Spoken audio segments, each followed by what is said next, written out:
In the dead of night, the Mexican cartel made a lethal mistake. They infiltrated the wrong border patrol station, not realizing it was secretly guarded by elite Navy SEAL veterans. What followed was a fierce and relentless battle, where every bullet fired could have ignited a full-scale war at the border. Trapped between ruthless cartel enforcers and their heavily armed reinforcements, these former SEALs unleashed their full might to protect American soil. But did they survive the terrifying final assault? And was justice finally delivered to the notorious cartel leader, El Tigre?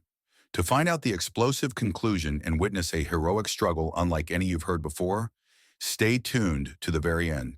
And remember, hit that subscribe button now to support the channel and follow many more gripping, real-life inspired stories just like this one. Nestled in the stark desert just miles from the U.S. Mexico border, the small border patrol outpost called Copperhead Station was about as unassuming as a facility could be. From a distance, it looked like nothing more than a cluster of squat buildings amid a dusty stretch of road that rarely saw more than a handful of vehicles on any given day. Locals, mostly ranchers and the occasional traveler, paid Copperhead Station little mind. To them, it was just another nondescript government checkpoint, overshadowed by the far larger and more active facilities closer to the official ports of entry. Yet beneath this humble facade, the outpost had a secret. While it was indeed manned by legitimate Border Patrol agents who handled routine tasks, checking permits, overseeing equipment, and directing lost tourists, it also harbored a small contingent of men whose pasts were anything but ordinary. These men were former Navy SEALs, retired from active duty, but drawn back into service by a sense of mission too powerful to ignore. They'd spent years in the world's most treacherous hotspots, Somalia, Afghanistan, Iraq, earning medals and scars in equal measure. After leaving the Navy, some had tried suburban life, or drifting from job to job, but none had found a place that spoke to them the way Copperhead Station did. Here they could use their expertise on the quiet. They'd taken oaths once, oaths to protect their homeland, to uphold a code of honor, and that sense of duty hadn't faded. Locals in the nearby towns occasionally whispered about these men. They noticed how certain officers moved with uncanny agility, even though a few had gray at their temples. They caught glimpses of old tattoos, tridents, anchor motifs, or references to special operations units. But in general, the hush surrounding Copperhead Station was near absolute. Everyone in uniform there kept their backgrounds deliberately vague, allowing the station to appear as low-value a target as possible. If a criminal outfit were scouting the border region, they would likely dismiss Copperhead as a mere secondary checkpoint, ripe for exploitation or infiltration. And that was precisely the point. These veterans had no illusions about the drug cartels and smuggling rings operating in the region. Intelligence suggested that a ruthless cartel, one quickly rising to prominence in the borderlands, might be seeking new routes to bypass official ports of entry. This criminal network, rumored to be an offshoot of a larger Mexican cartel, was known for kidnapping and assassinating any who stood in their way. Their main objective, move contraband swiftly across the border without drawing attention. The men at Copperhead Station monitored these developments carefully. Daily radio chatter, fleeting sightings of suspicious vehicles, and cryptic warnings from local ranchers all hinted that something bigger was on the horizon. The signposts of impending trouble were subtle but unmistakable. Unmarked vans prowling dusty backroads, drones spotted high overhead, and ranchers reporting unfamiliar footsteps on their property at night. Soon, the veterans' suspicions would be confirmed. Unbeknownst to the criminals, these quiet men in drab uniforms were far from ordinary. They had faced some of the world's most dangerous threats and come out on top, and they had no intention of letting a band of cartel operators destabilize the land they'd bled to protect. The stage was set for a confrontation that would prove to the ruthless intruders that not every border station is an easy mark, and that underestimating the quiet ones can be the most fatal mistake of all. On a late autumn afternoon, as the sun hovered above the horizon, the first rumblings of the approaching storm made themselves known. A battered pickup truck rolled through the dusty road leading to Copperhead Station, its engine coughing in protest with every mile. Inside were two men wearing tattered jackets and expressions of weary desperation. They approached the gate, offering paperwork that seemed legitimate enough, though carefully forged in truth. Despite the men's attempt at a casual demeanor, the subtle tension in their faces gave them away to the station's trained observers. Lieutenant James Jimmy Rowe, the station's ranking figure and a former Navy SEAL lieutenant commander, politely checked the documents. Short, with a slender build that belied his formidable stamina, Rowe had piercing gray eyes that missed nothing. He scanned the truck with a practiced eye. The bed was empty, save for some old tarps. Everything seemed innocuous enough, but Rowe's gut told him otherwise. The men's manner was slightly off, too cooperative, too careful. Decades of training had taught Rowe that real danger rarely announced itself. It arrived in unmarked packages, with forced smiles and false courtesy. In a separate observation room, Petty Officer Miles Dupree, another SEAL veteran turned surveillance expert, watched multiple camera feeds. Over the past few weeks, Dupree had flagged an uptick in suspicious visitors, each claiming innocent reasons for venturing near this remote outpost. Some wanted directions, others said they needed help with vehicle trouble. One man simply lingered near the perimeter fence, claiming to be lost. None had done anything overtly illegal, but each arrival seemed to test the station's responses, gauging how quickly the staff reacted, how thoroughly they investigated. Dupree and Rowe communicated via discreet earpieces, coordinating in real time to gather clues. The battered pickup's occupants were let through after a brief conversation. Rowe watched them recede into the distance, then signaled Dupree to keep tabs on whether they would circle back.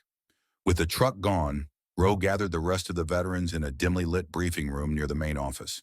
In attendance were men like Marcus "Mac" Thompson, a hulking figure who had served in Somalia, and Daniel Deuce Reynolds, an explosives expert whose calm exterior hid a meticulous mind. They discussed the patterns they'd noted: vehicles stopping by at strange hours, repeated attempts to glean logistical details about the station, and cryptic transmissions caught on shortwave frequencies. Though no single incident stood out as a direct threat, the collective pattern was telling. Intelligence from their old contacts in the military and local law enforcement pointed to an ambitious cartel group looking for new smuggling lanes. If these criminals had singled out Copperhead Station, it likely meant they were planning a major push. Before dismissing the meeting, Rowe made one thing clear: they must remain inconspicuous. Drawing the cartel out was crucial. They needed the criminal ring to believe the outpost was undermanned and easy to manipulate. Only then could the veterans strike decisively, everyone agreed. The best way to protect their home and any unsuspecting travelers was to let the wolf come knocking. And when it did, the men who once laid ambushes in war-torn deserts would be ready to greet it with all the skills they had honed on battlefields far from this quiet stretch of American soil. A world away from Copperhead Station, just across the border, a shadowy network was finalizing plans under the direction of Salvador El Tigre Martinez. This cartel boss had risen through the ranks by combining ruthlessness with a flair for organization.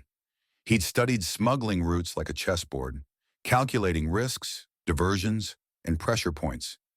Now his ambition focused on forging a new path through less monitored stretches of desert. Eliminating or corrupting any law enforcement presence was part of his standard strategy. Set up in a luxurious hacienda that served as both headquarters and fortress, Martinez surveyed a map pinned to a large corkboard. Colored strings connected supply routes, stash houses, and known Border Patrol checkpoints. Copperhead Station was marked with a small thumbtack. A subordinate had scribbled "low priority" next to it. Martinez stroked his neatly trimmed mustache as he contemplated that question. He had gleaned from local informants that Copperhead was small, overshadowed by bigger checkpoints. It seemed an ideal location to either bribe or strong-arm the staff, especially since many of the usual Border Patrol resources were stretched thin, dealing with more active sectors. One of his trusted lieutenants, Lucio Ortega, presented a plan to slip a few men into the station staff. A well-placed bribe or two and a couple of forged IDs, and we can practically walk in, Ortega said confidently. They won't even see us coming. He proposed that they send a small team to gather intelligence from inside Copperhead, identifying vulnerabilities. If infiltration failed, they could resort to intimidation, sabotage, or an outright violent takeover. Martinez nodded, though he was not a man who took victory for granted. He had seen well-laid plans fail when unexpected wildcards came into play. While he had no reason to believe this outpost harbored any serious threat, he reminded his lieutenants that caution was paramount. "If these Americans are incompetent, so be it," Martinez stated in his calm, measured tone. "But never assume. Always confirm. We will prepare for everything." His men snapped to attention and hastened to carry out orders. A convoy of nondescript vehicles would soon cross the desert roads at night. Smugglers who specialized in forging government IDs would craft a facade so convincing that even official databases would be fooled at a glance. A group of trusted cartel enforcers, each handpicked for loyalty and skill, would be the first wave. At the center of it all, El Tigre orchestrated the infiltration like a maestro. Quiet infiltration was always preferred over noisy displays of power. The plan was simple: embed, gather intel, identify key figures, and subvert them if possible. They expected the staff to be either lazy or easily scared into compliance. That was the pattern at other small remote checkpoints. If fear or corruption failed, money usually succeeded. None of them suspected that these illusions of weakness had been carefully cultivated. Copperhead Station wasn't just a handful of civil servants waiting to be bribed. Hidden behind its plain exterior were veterans who'd spent their careers outsmarting some of the world's most dangerous enemies. A clash was inevitable, and every step the cartel took would lead them closer to the trap they believed was a helpless outpost. Back at Copperhead, the daily rhythms continued in a veneer of normalcy. Agents processed paperwork, welcomed the few travelers who did arrive, and checked the fence lines for any sign of tampering. The station's official routine rarely changed. Morning roll call, vehicle checks, perimeter patrols, and the occasional training exercise. The men who were ex-Navy SEALs made a deliberate effort to blend in with the conventional tasks.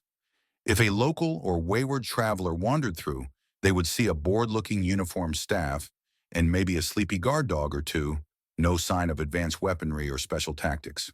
However, beneath the surface of mundane chores, the team was in a constant state of heightened readiness. They divided responsibilities according to individual expertise. Dupree managed the technical side, upgrading cameras and motion sensors hidden along the station's perimeter. Deuce, the demolition specialist, discreetly prepared surprise packages in case a large force attempted a direct assault. Mac, the bruiser, took responsibility for physical security, ensuring the armory was stocked, vehicles fueled, and fallback positions fortified. They were aware infiltration attempts might start with subtlety. Given their time in special ops, they knew adversaries often preferred to gather intelligence before risking open violence. And so, the veterans watched the normal station staff just as carefully as they watched outsiders.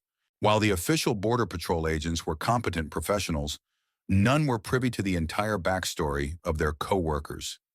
The veterans didn't want to draw them into a potentially lethal conflict without just cause. To that end, Rowe coordinated with the official station chief, a man named Captain Alvarez, who was one of the few brought partially into the loop. Alvarez understood these men had a unique skill set, but he couldn't help harboring some doubts. He had never expected to have ex-SEALs operating in his quiet domain. During a briefing, Alvarez mentioned the unusual wave of suspicious visitors in recent weeks. "My guys have done a standard check on each. Some names don't match up cleanly in the system, typos or incomplete records. Still, we haven't found a smoking gun," he admitted. Rowe merely nodded. "That's how infiltration works," he said simply. "They test your reaction times and security measures until they know your vulnerabilities." Alvarez frowned. "We don't have the manpower to chase every lead. I'm not sure how far we can escalate this without solid proof." "Understood," Rowe replied, keeping his voice respectful. "For now, let's make it business as usual. We'll handle the extra vigilance quietly. If anything major surfaces, loop me in." Alvarez agreed, albeit somewhat reluctantly, and dismissed the group. Stepping out of the briefing room, Rowe locked eyes with Mac. Both men knew the real game was about to start. Unlike conventional police forces, they carried a deep reservoir of combat experience. They recognized the subtle dance taking shape. The cartel would probe, attempt infiltration, and once they felt confident, strike in force. Their job was to let the criminals think the station was undefended or incompetent until it was too late. Quietly, each man resolved that when the cartel made its move, they'd regret ever setting foot near Copperhead Station. The desert nights around Copperhead Station were eerily beautiful, with moonlit sands stretching for miles under a vast, starry sky. One particular evening, an unexpected tremor of activity stirred the tranquility. It began when Dupree's newly installed sensors relayed a faint alert. Slight movement beyond the station's perimeter. He initiated the thermal cameras, scanning the exterior. The images revealed three figures crouched near the chain-link fence, dressed in dark clothing and carrying what appeared to be small packs or toolkits. Rather than sound the alarm, the men at the station went into a calm, practiced drill. Rowe took position in the control room beside Dupree, while Mac quietly assembled a response team. They'd done this sort of invisible reaction countless times in enemy territory overseas, rapidly coordinating without letting the intruders know they'd been discovered. The official night shift personnel continued their usual routines, entirely in the dark about the specialized protocols unfolding. On the screens, the three intruders attempted to cut a small section of fence. Their approach was methodical but amateurish compared to the SEAL veteran standards. Still, it spoke volumes. The cartel was testing the station's physical security. If they succeeded in breaching the fence unnoticed, they could slip in contraband or gather crucial intelligence on building layouts. What they didn't realize was that they were already being watched from multiple angles. Rowe whispered instructions into his headset, directing Mac's team to converge on the intruders from different flanks. They moved with predatory stealth, taking advantage of the station's layout to remain hidden. Within minutes, Mac and two others had quietly surrounded the fence cutters, lying in wait among the sparse shrubs. Dupree, still manning the cameras, confirmed their positions. The plan was simple. Let the intruders think they'd succeeded, then intercept them the moment they crossed onto federal property. Sure enough, the fence section gave way with a muffled snap. One intruder slipped inside, scanning with a flashlight covered by red cellophane to minimize visibility. The second followed, while the third held watch outside. The moment they were fully committed, Rowe gave the green light. Like phantoms, Mac and his men emerged from behind desert brush. Two suppressed rifles aimed at the intruders, while a third figure quietly flanked the lookout. There was no dramatic shouting, just a low hiss. Hands where we can see them. You so much as blink wrong, you're done. Caught off guard, the intruders froze. It was too dark for them to see who'd surrounded them, but they recognized they were outmatched. They raised their hands slowly, stammering excuses. A heavily accented voice in Spanish pleaded, We are just travelers." Max stepped forward, shining a low-beam flashlight into the intruder's face.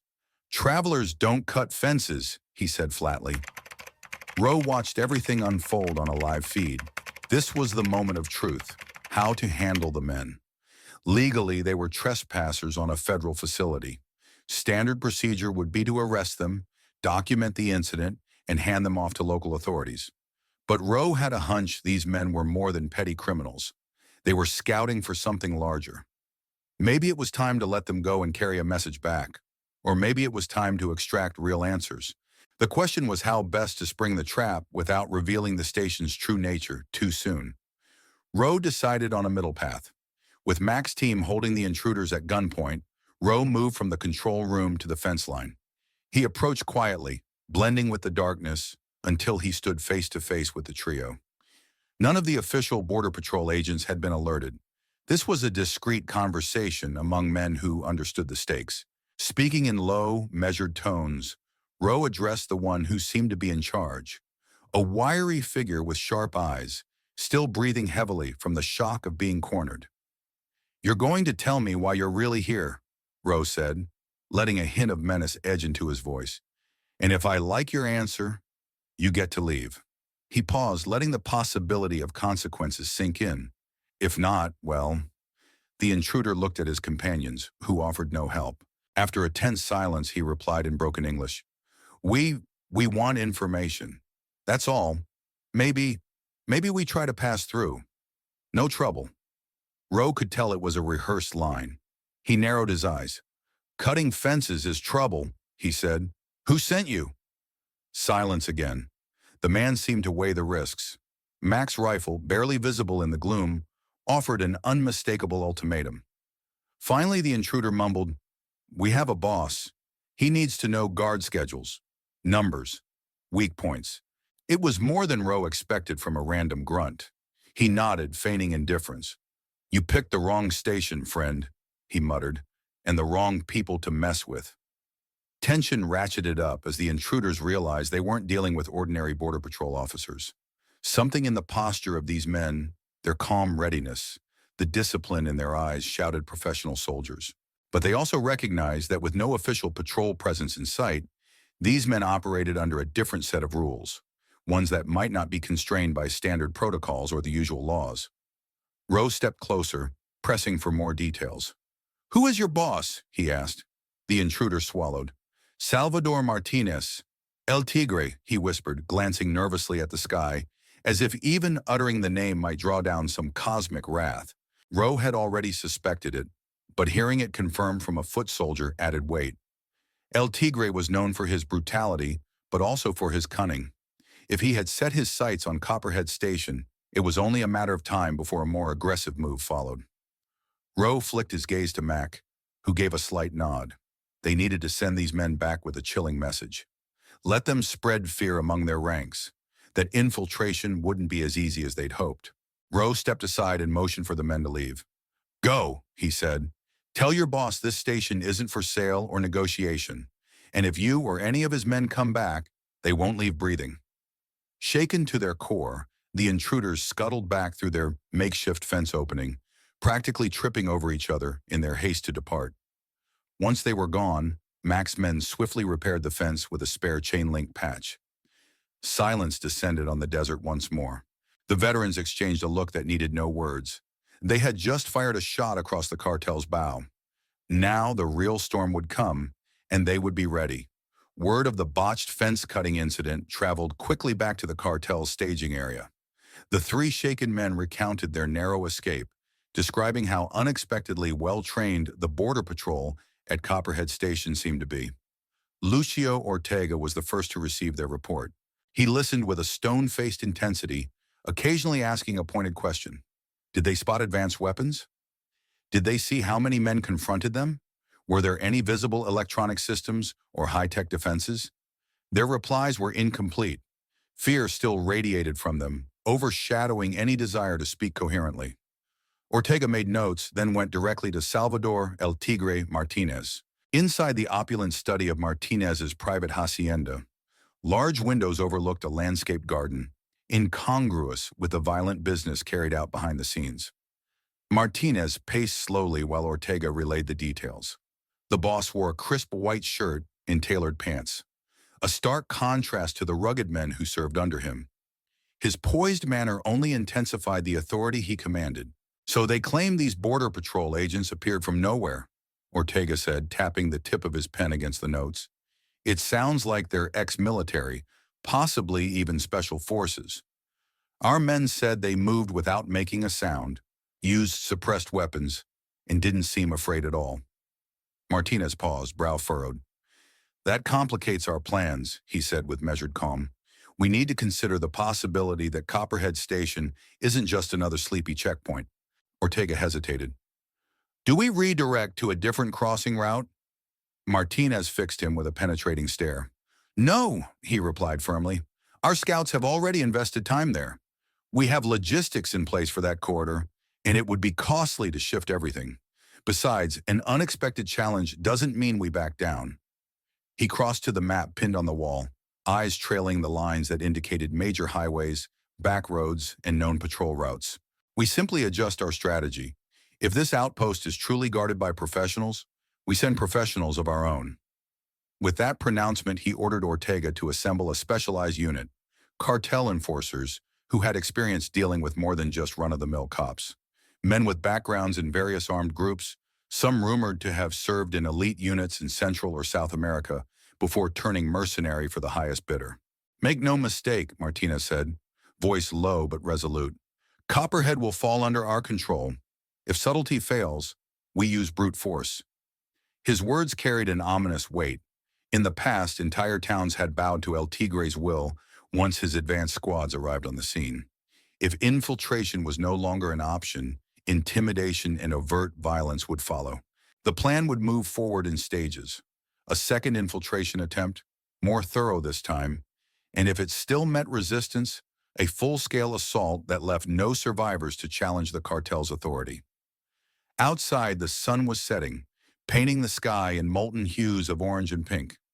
Ortega left the study to gather the men necessary for what was shaping up to be a far more brutal takeover than initially envisioned. Meanwhile, Martinez watched the horizon from his window. He allowed himself a thin smile at the thought that he might have stumbled upon worthy adversaries.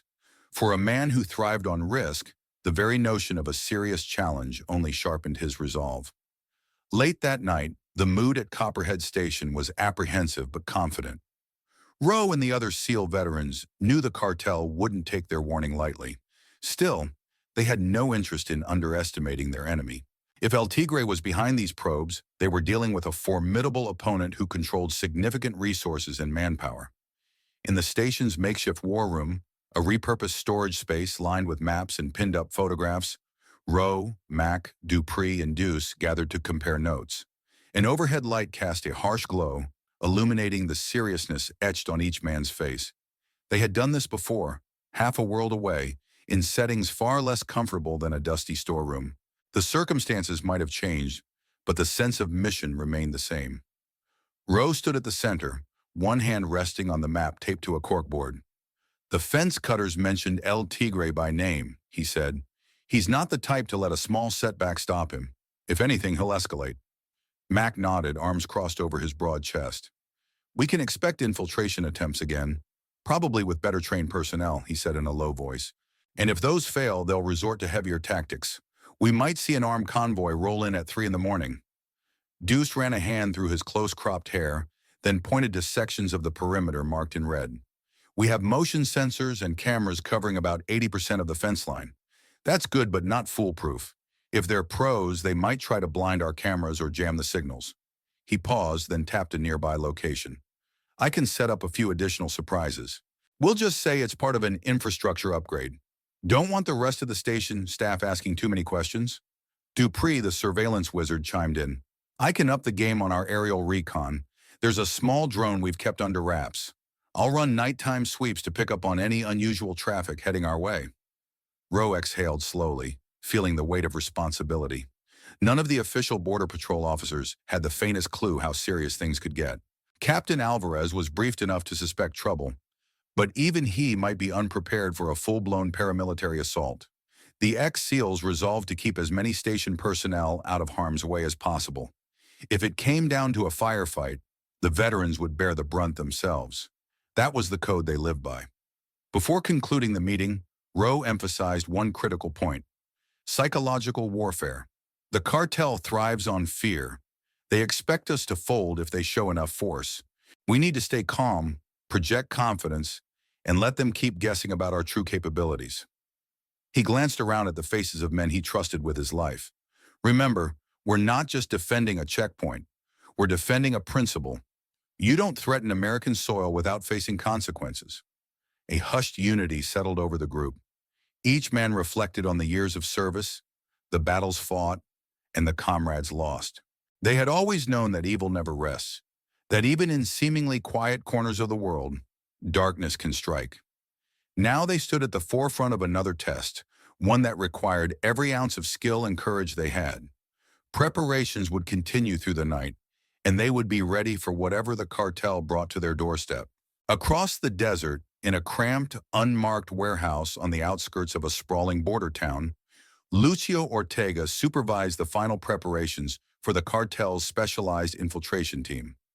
Under flickering fluorescent lights, men in dark fatigues loaded crates of equipment into the back of two inconspicuous cargo vans.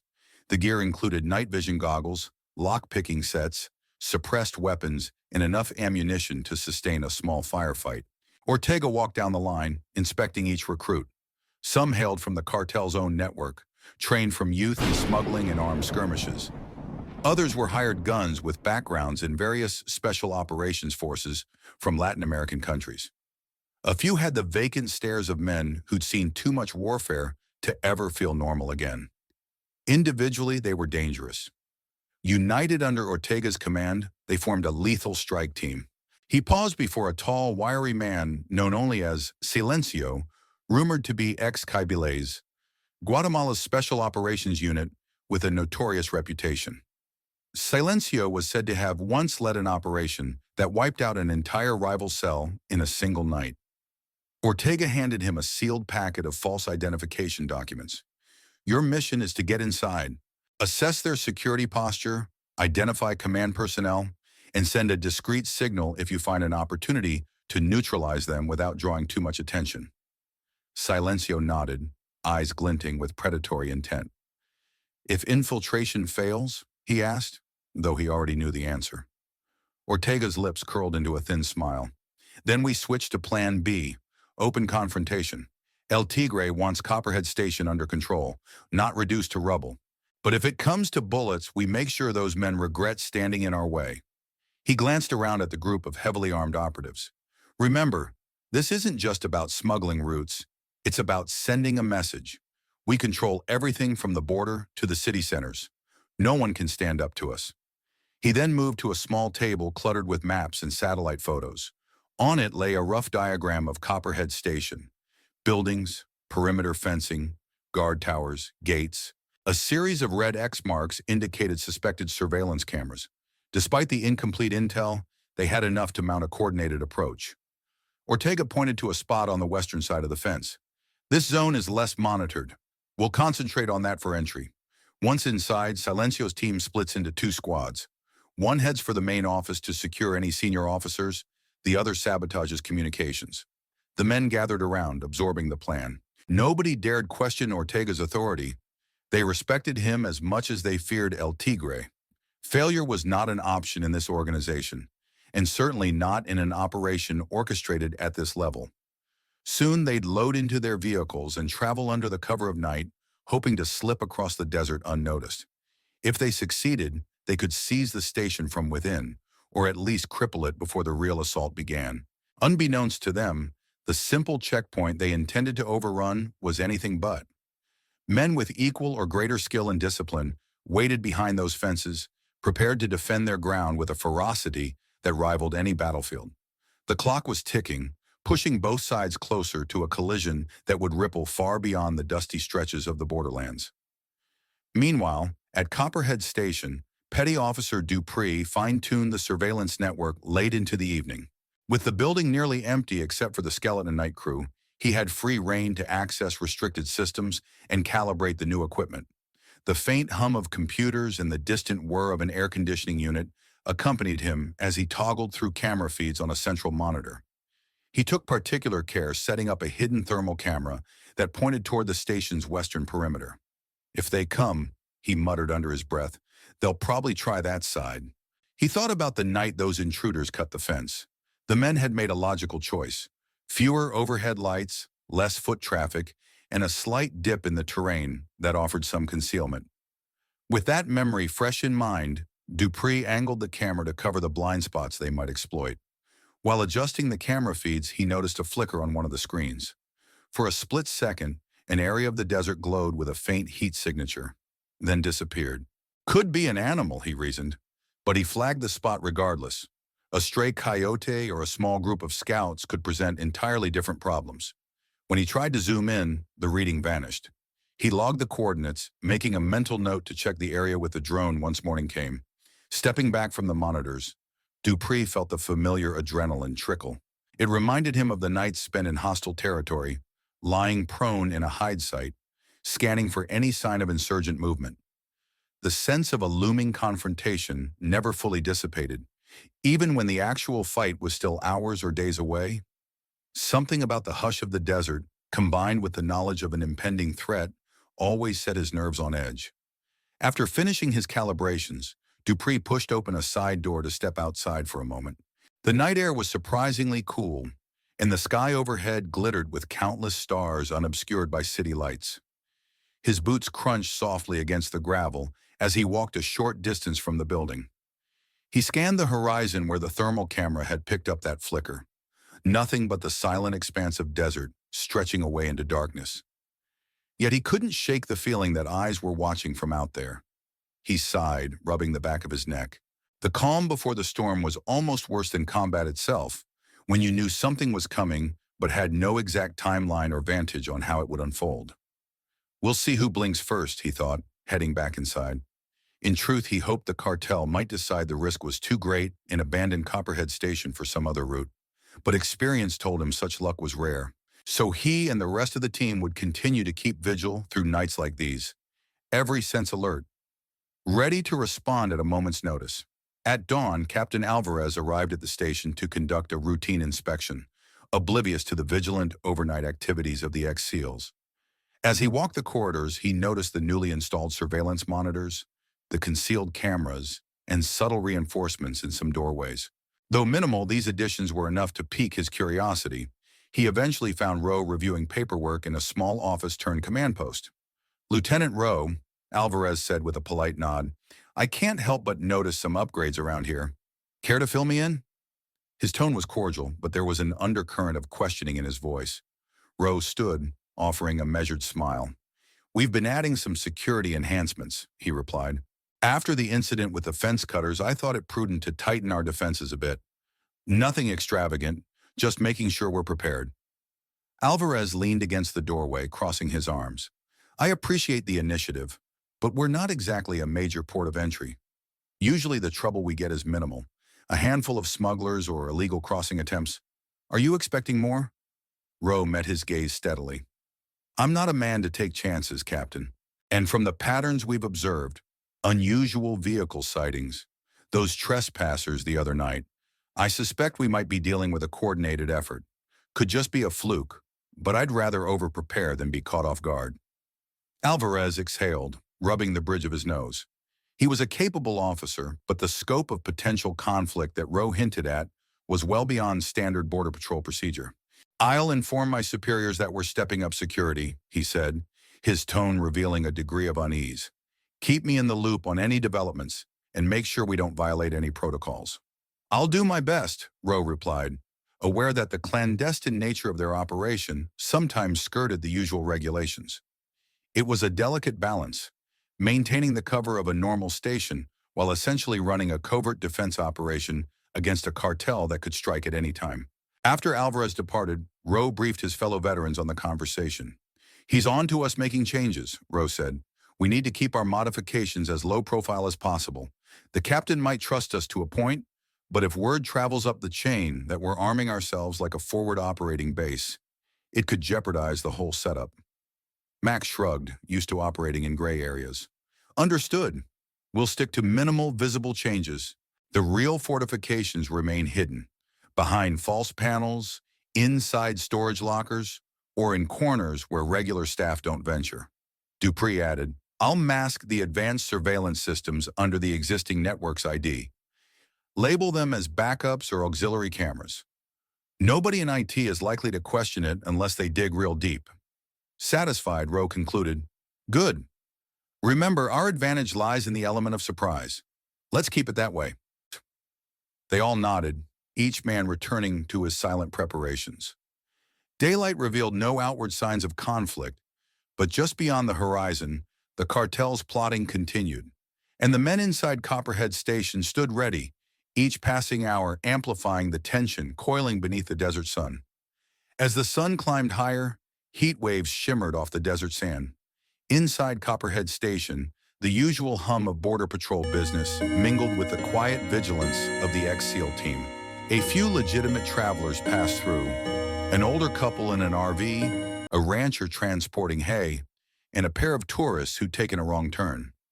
Each was processed without incident, allowed to continue on their way. Shortly before midday, a green SUV bearing official agency markings pulled into the station's parking area. Its passenger door opened, revealing a trim man in his 40s with close-cropped hair and a crisp uniform. His posture exuded authority, and a pistol gleamed on his hip. Captain Alvarez stepped out of his office in surprise, recognizing the newcomer. Major Philip Sterling from the Regional Border Patrol Command. Sterling was a seasoned officer who had climbed the ranks through diligent service. He had a reputation for being by the book, rarely straying from regulations. Something about his sudden arrival without prior notice set Alvarez on edge.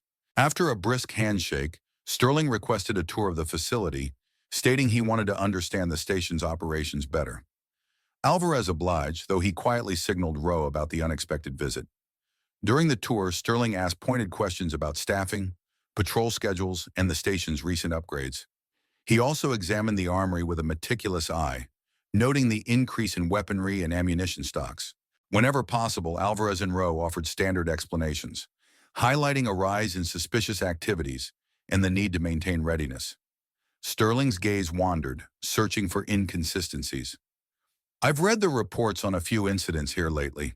The attempted fence breach, a couple of questionable vehicle stops. It's unusual for such a small station to attract this kind of attention. He paused, scrutinizing Rowe.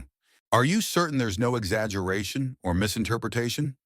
Rowe met his gaze calmly. We're just being cautious, sir. We can't afford to assume it's a coincidence if someone's testing our perimeter. Smuggling operations often start with small probes. Sterling nodded, though skepticism lingered in his eyes. Of course, vigilance is part of the job, but do keep in mind that if you suspect a major threat, it must be reported through the proper channels. We can't have rogue operations going on under the guise of standard Border Patrol duties. Rowe maintained an expression of polite deference, but internally he bristled at the implication. Their rogue operation was precisely what was protecting this station, and possibly saving lives if and when the cartel launched a real assault. Still, antagonizing Sterling wouldn't help matters. Understood, Major. We follow protocol to the best of our ability. Satisfied for the moment, Sterling nodded and concluded his inspection. Before leaving, he pulled Alvarez aside. I want regular updates. If anything so much as hints at cartel involvement, escalate it immediately. I'm not opposed to ramping up resources here, but it must go through official processes. After Sterling's SUV disappeared down the dusty road, Alvarez joined Rowe in a quiet corner of the station. He's concerned, but also suspicious, the captain said in a low tone. We need to tread carefully, or we'll have half the region's command breathing down our necks. Rowe acknowledged the caution. They were walking a tightrope, maintain the secrecy of their true capabilities to catch the cartel off guard, while not arousing too much scrutiny from their own side. The desert sun beat down on Copperhead Station, but the real pressure came from forces they could barely control. One from the heart of bureaucracy, and the other from the underworld of cartel violence. In the late afternoon, a subtle change crept across the desert. The wind picked up, carrying grains of sand that stung exposed skin and rattled against windows. An uneasy stillness enveloped Copperhead Station, as though the land itself sensed the impending confrontation. Inside the makeshift war room, the men pored over fresh satellite images and cross-referenced them with real-time sensor data. Dupree's drone flights had captured faint tire tracks near the western approach, suggesting increased vehicular movement under the cover of darkness. Rowe studied the images, brow furrowed. They're not disguising these tracks very well, he noted, tracing a finger across the screen, which might mean they're either sloppy or deliberately letting us see signs of activity. Mac grunted. Could be a misdirect. Maybe they want us to focus on the west while they sneak in from the east or south. Deuce shrugged, glancing at a map pinned to the wall. The terrain on the east is rough, rocky gullies, not easy to navigate unless you're well trained. Then again, these guys might have the gear for it. Rowe closed his eyes momentarily, recalling countless operations where the enemy used diversionary tactics to probe weaknesses. We'll reinforce coverage across all sides, he decided. No big changes that the rest of the station staff will notice. Just subtle adjustments in patrol paths, sensor placements, and rotation schedules. If they're watching, we don't want to tip our hand. An urgent knock interrupted them. It was one of the younger Border Patrol agents, Davis. Nervous energy radiated from him. Lieutenant Rowe, sir. There's a call on the main line. Some local rancher is reporting a bunch of armed men crossing his property, heading in our direction. Says they threatened him when he tried to ask what they were doing. Rowe's eyes narrowed. Get as many details as you can. I'll be right there. Moments later, Rowe was on the phone. The rancher's voice trembled with anger and fear. He described how a group of about a dozen men in tactical clothing and SUVs had rolled onto his land, demanding directions to the nearest water source. When he insisted they leave, they flashed guns and told him to keep quiet. Rowe thanked him for the information, advising him to stay indoors and lock up. Hanging up, he relayed the news to his team. Sounds like the cartel might be making a bold move tonight. They're either scouting or planning a direct approach. Could be they want to test local reactions, or maybe they don't care about stealth anymore. Adrenaline coursed through the room. Deuce murmured, "We don't have an army. We're just a handful of guys. If they come full force, we'll be outnumbered." Mac flexed his shoulders. "We've been outnumbered before, and we've come out on top. It's about preparation and tactics." Rose's gaze hardened. "Exactly. We'll use everything we've learned. Stealth, ambush points, the terrain. Let's finalize our defensive positions and gear up. Tonight could be the night we face them head-on." Outside, the desert wind grew stronger, as if heralding the storm about to break upon Copperhead Station. Inside, men trained for war steadied themselves, reviewing every step of the plan that might determine who lived to see dawn. Their mission was clear, their resolve unshaken. Whatever the cartel brought, they'd respond with the full weight of their combined experience, and prove once again that they were far more than ordinary border agents. Sunset painted the sky in bands of crimson and gold. The final show of light before night would cloak the desert in darkness. Each man at Copperhead Station silently went through his personal ritual of preparation. Some checked their weapons, ensuring every magazine was full and each round ready. Others adjusted their tactical vests and communications earpieces. Soft footsteps traced across concrete floors as final checks were completed. Rose stood by a window, taking in the last few minutes of daylight. His mind drifted back to the countless missions he led or participated in overseas. He remembered the calm before stepping off the helicopter into enemy territory. The moment when all training, planning, and courage coalesced into a single point in time. Here, in this remote corner of the border, that same energy pulsed through the air. Captain Alvarez, although not fully briefed on every detail, sensed the heightened alert. He approached Roe quietly. "We've got a standard patrol schedule tonight, but I can feel the tension, and I know your group is up to something beyond normal duty. If there's a threat, I should alert the rest of the staff." Roe turned to face him. "Trust me, Captain. We have a plan. The best way to keep your agents safe is not to have them out there in the line of fire if something goes down. Let them handle routine matters. My team will handle anything else." Alvarez hesitated, a swirl of doubt and concern playing across his features. However, something in Rose's calm, steady gaze reassured him. "All right," he said quietly. "But if things escalate, we call in backup. Understood?" Roe nodded. "Understood, sir." Outside, the wind ruffled the few scraggly bushes that dotted the station's perimeter. Shadows stretched long, melding into a vast expanse of dimly lit sand.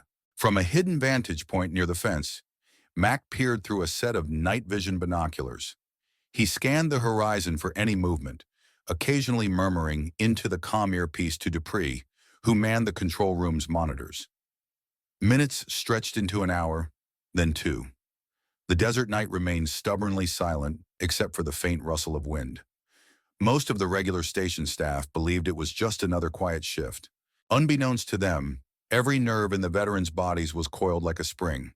Then just past midnight, Dupree's voice crackled softly in the earpieces. "Got movement on the western approach? Heat signatures. Could be a group of 10, maybe 12. They're hugging the dunes, trying to stay low." Rose, stationed at another vantage point, responded. "Copy that. Everyone, eyes on. Maintain silence. We let them come closer before we do anything." Mac tensed, double-checking the rifle in his hands. Deuce crouched behind a small outbuilding, a custom device in hand designed for quickly disabling vehicles if needed. Each man felt his pulse quicken. The moment they'd anticipated for days, perhaps weeks, was finally arriving.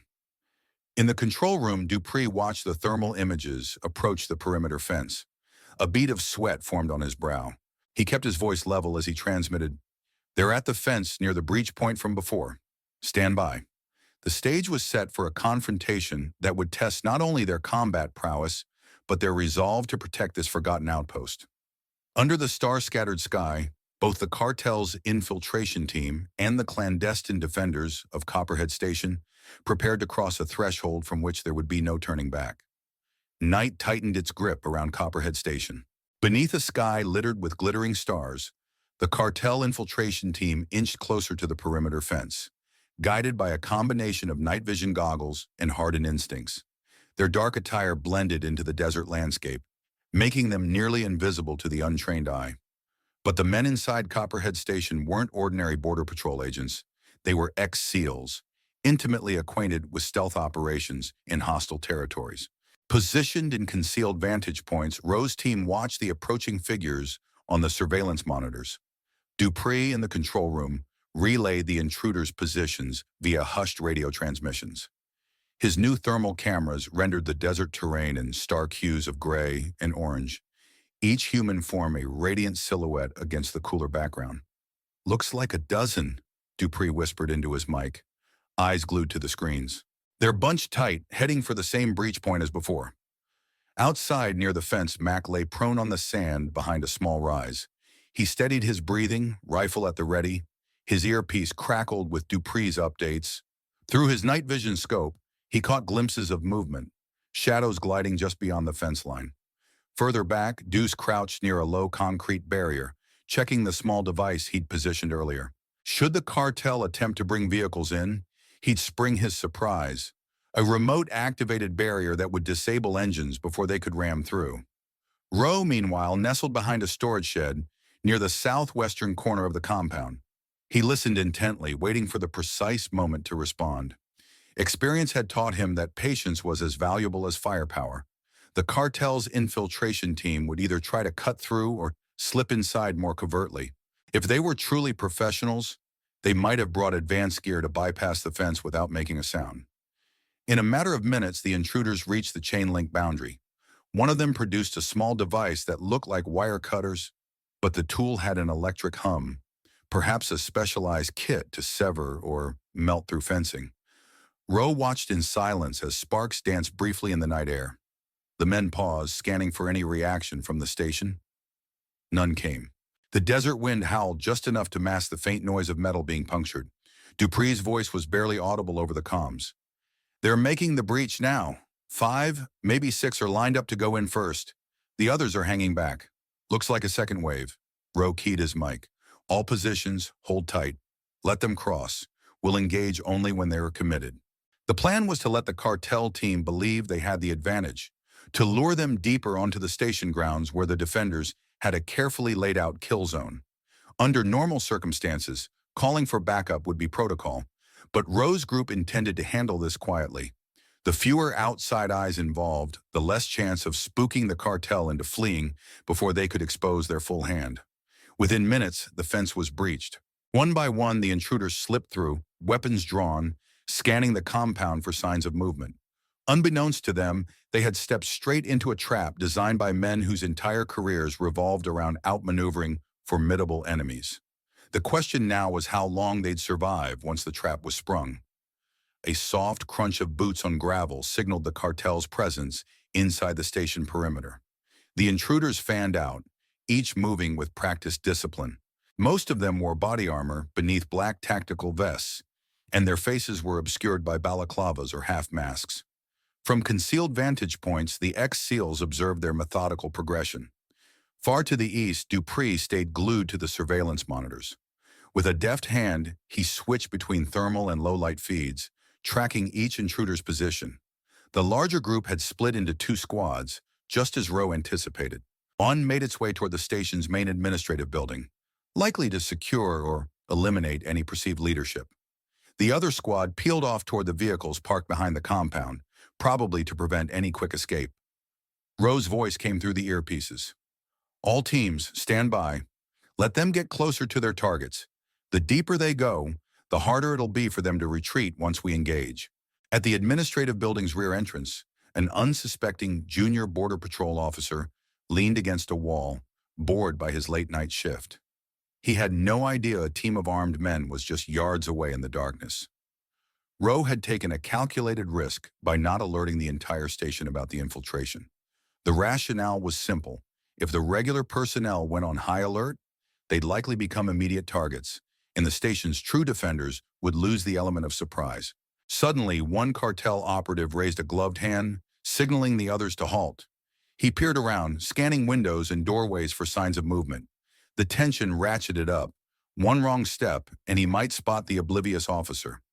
Mac watched from behind a stack of supply crates, controlling his breathing.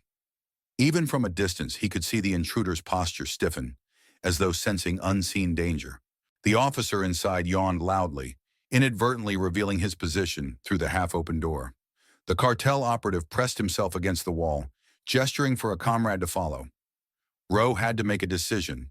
If they continued to wait, that officer could be taken hostage or worse.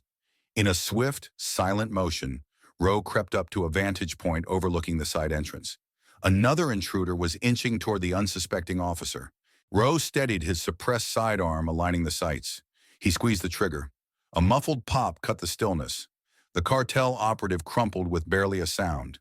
Instantly, the second intruder whipped around, weapon at the ready, but Mac was already in position. A second muffled shot, and the operative dropped. Two threats neutralized, without so much as a shout to raise the alarm. Rowe exhaled, adrenaline coursing through him. The operation was underway, and they'd drawn first blood. Over the comms, he whispered, "Engage at will, but keep it quiet. We don't want them scattering just yet." Elsewhere around the compound, the cartel squads continued their cautious advance, unaware that two of their own were already down. In that tense lull, a dangerous game of cat and mouse began. Each side sought to control the station's buildings and corridors, but only one side had the home field advantage and the training to exploit it. Inside the control room, Dupree's pulse hammered in his ears as he toggled through camera angles. He could see Rowe and Mac in action near the administrative building, their silhouettes barely visible against the moonlit backdrop. Two cartel operatives lay still on the ground, no alarms raised yet. Meanwhile, the other squad of intruders made steady progress toward the station's motor pool, a collection of trucks, ATVs, and jeeps used for patrol duties. In the far corner, hidden beneath a tarpaulin, Deuce watched through a narrow gap. He had rigged a handful of small but potent charges designed not to cause widespread destruction, but to disable vehicles instantly if a large group tried to use them. As three operatives reached the motor pool, Deuce whispered into his mic, "They're at the vehicles. I can either blow the charges now or wait to see if more of them gather." Rowe responded quietly, "Hold. Let's see if they're trying to group up for a quick getaway. More might show if they think it's secure."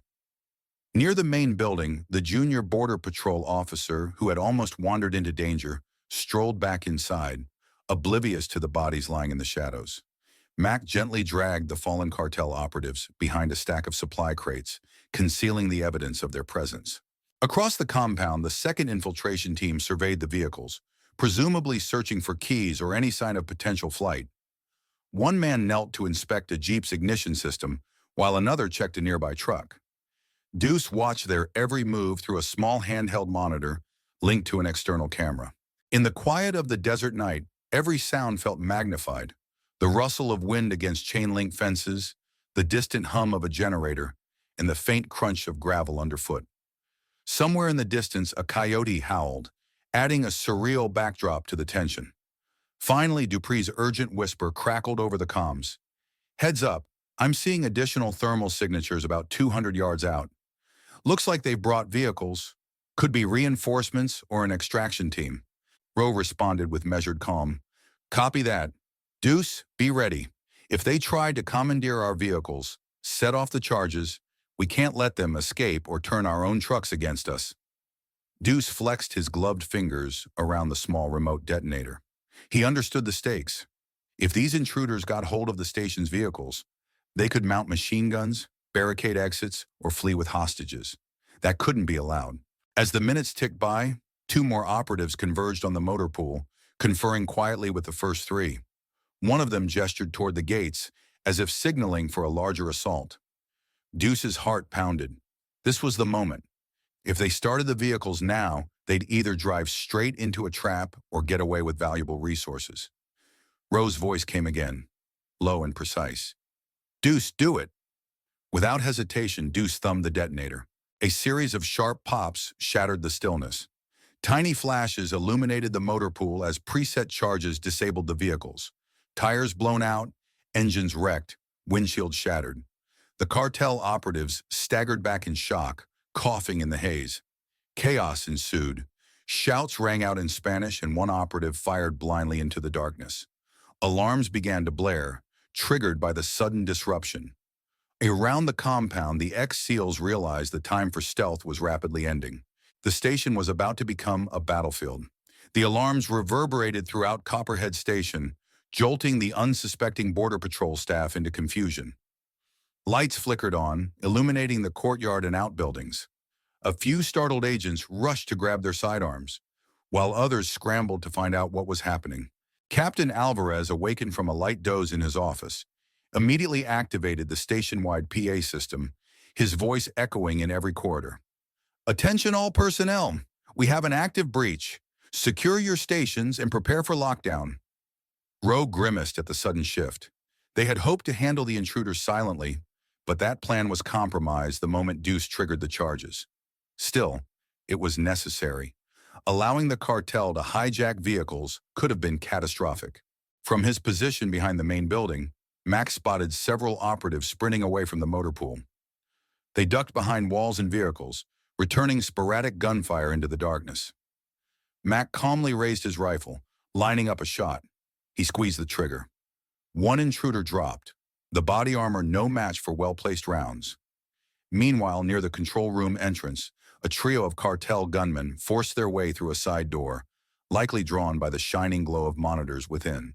Dupree, perched at a corner desk, heard the door crash open. He snatched his sidearm and pressed himself against the wall. Soft footsteps echoed in the hallway, coupled with hushed Spanish. The tension crackled in the control room. Rows of surveillance monitors cast a dim, bluish light, reflecting off the shiny tile floor. Dupree thought fast. If the intruders gained control of the station's surveillance and communication systems, they could coordinate attacks or block internal calls for help. That couldn't happen.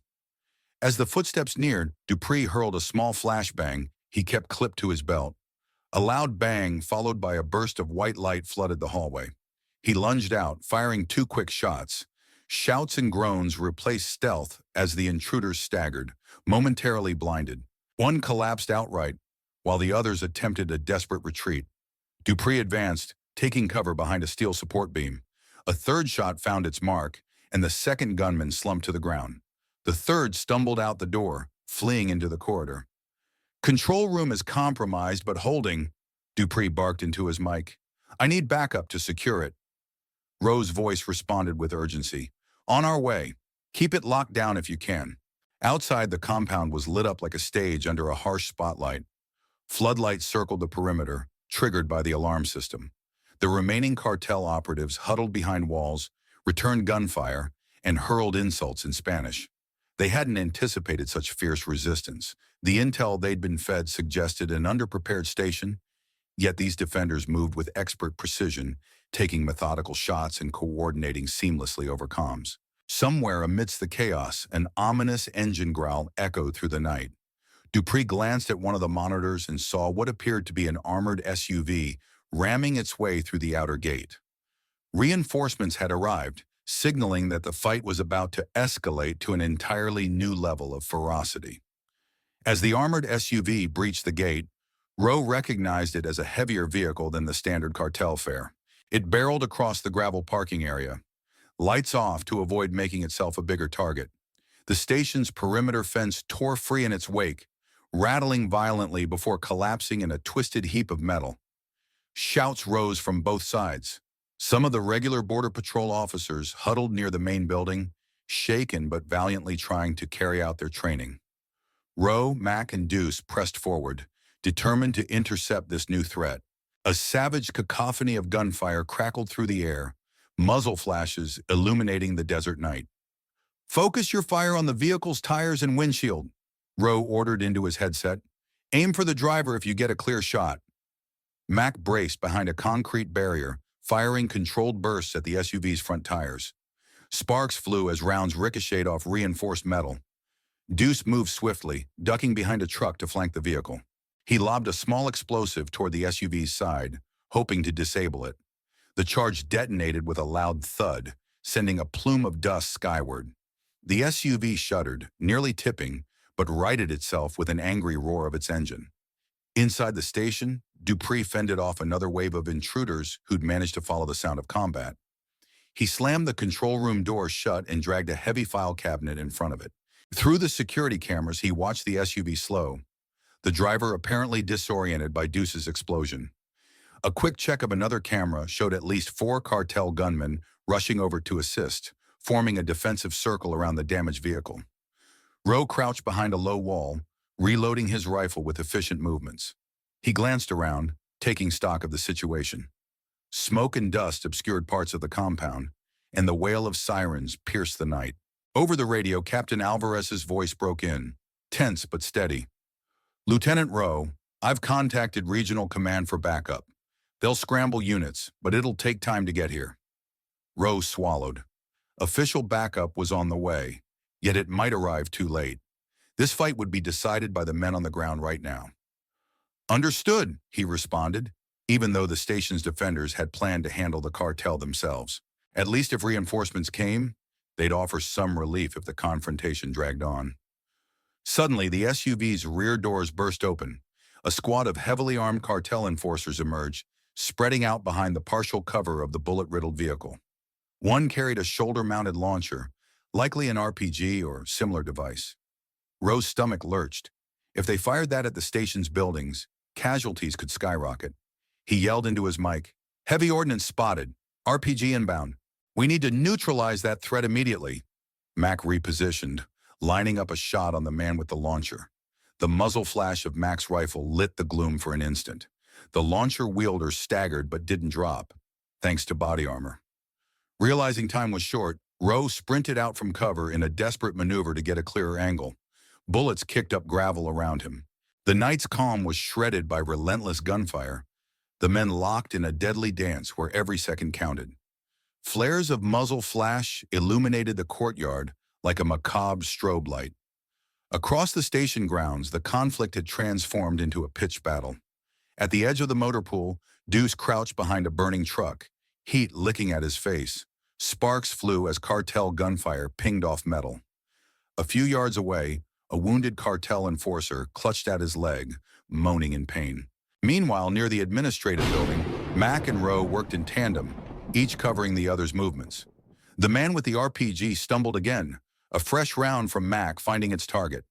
This time, the operative collapsed, the launcher clattering onto the gravel. Another cartel enforcer dove for it, but Rowe fired off 2 quick shots, stopping him mid-lunge. "Launcher down," Rowe reported, breathing hard. "We got it before they could fire." A surge of relief washed over him. One wrong shot from that launcher could have obliterated half the station. Not far away, a group of station personnel took cover behind a parked bus. Occasionally, one of them popped up to return fire. Captain Alvarez knelt behind them, radioing updates to the incoming reinforcements.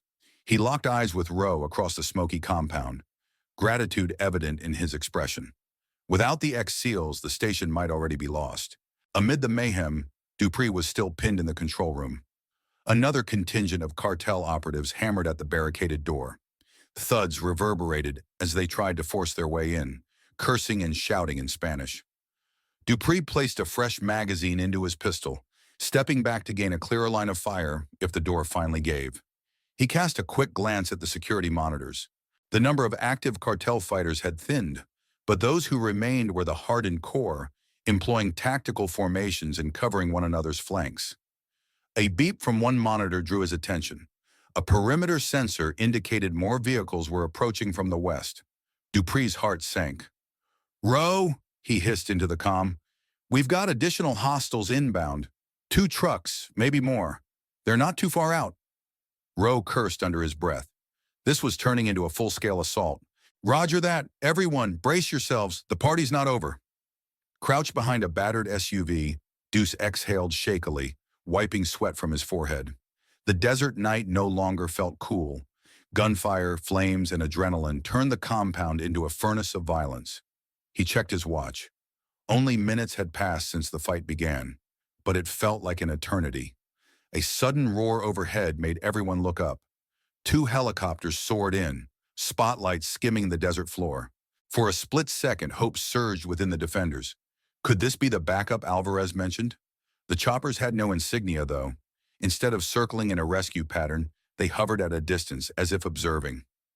Rowe's blood ran cold. Unmarked helicopters. That's not friendly air support, he muttered.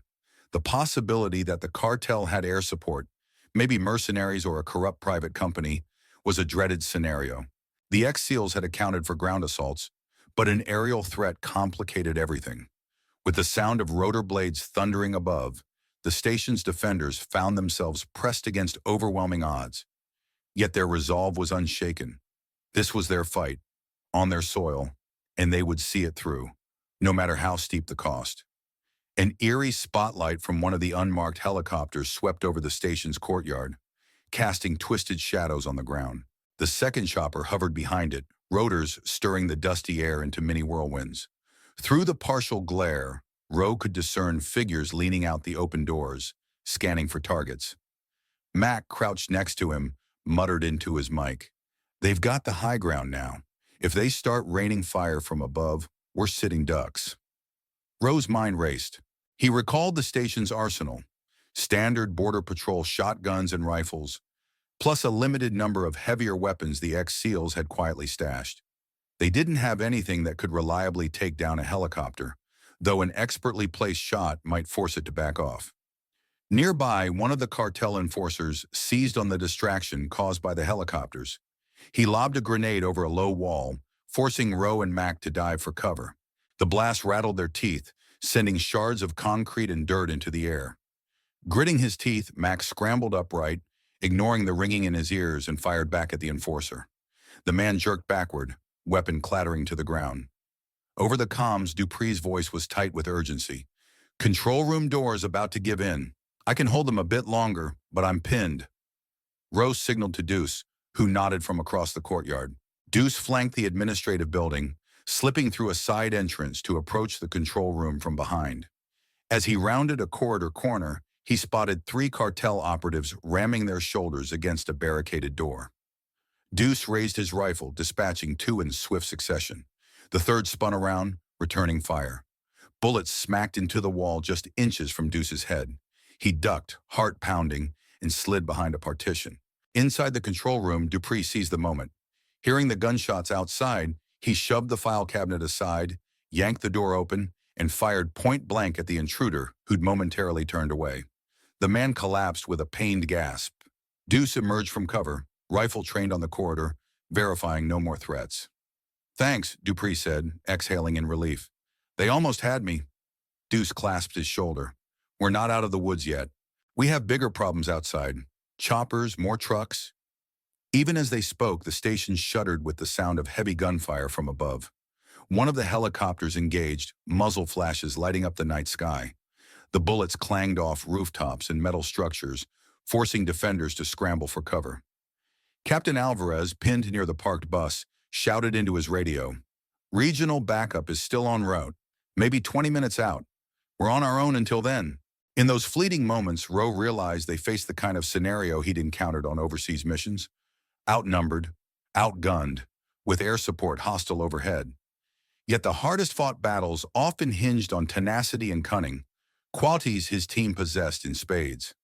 In the face of imminent danger, the ex-SEALs remained composed, ready to unleash every tactic they'd honed in foreign war zones to defend their home soil.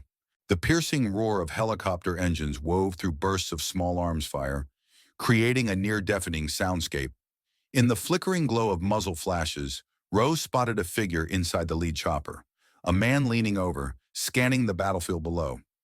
Perhaps it was a cartel lieutenant, or even El Tigre himself, observing how the assault was unfolding. On the ground, Mac advanced methodically, using the station's assorted vehicles and concrete barriers for cover.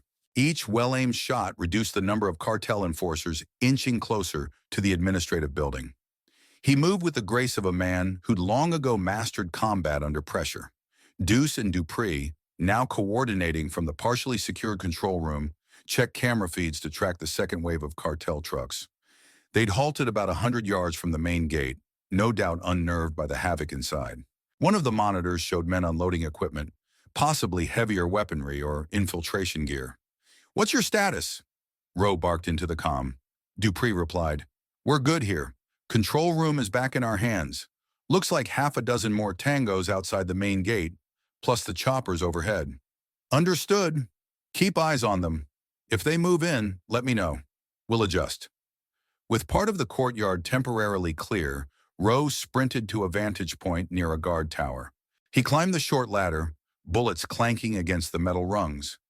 At the top, he pressed himself against the tower's partial wall and surveyed the scene through binoculars.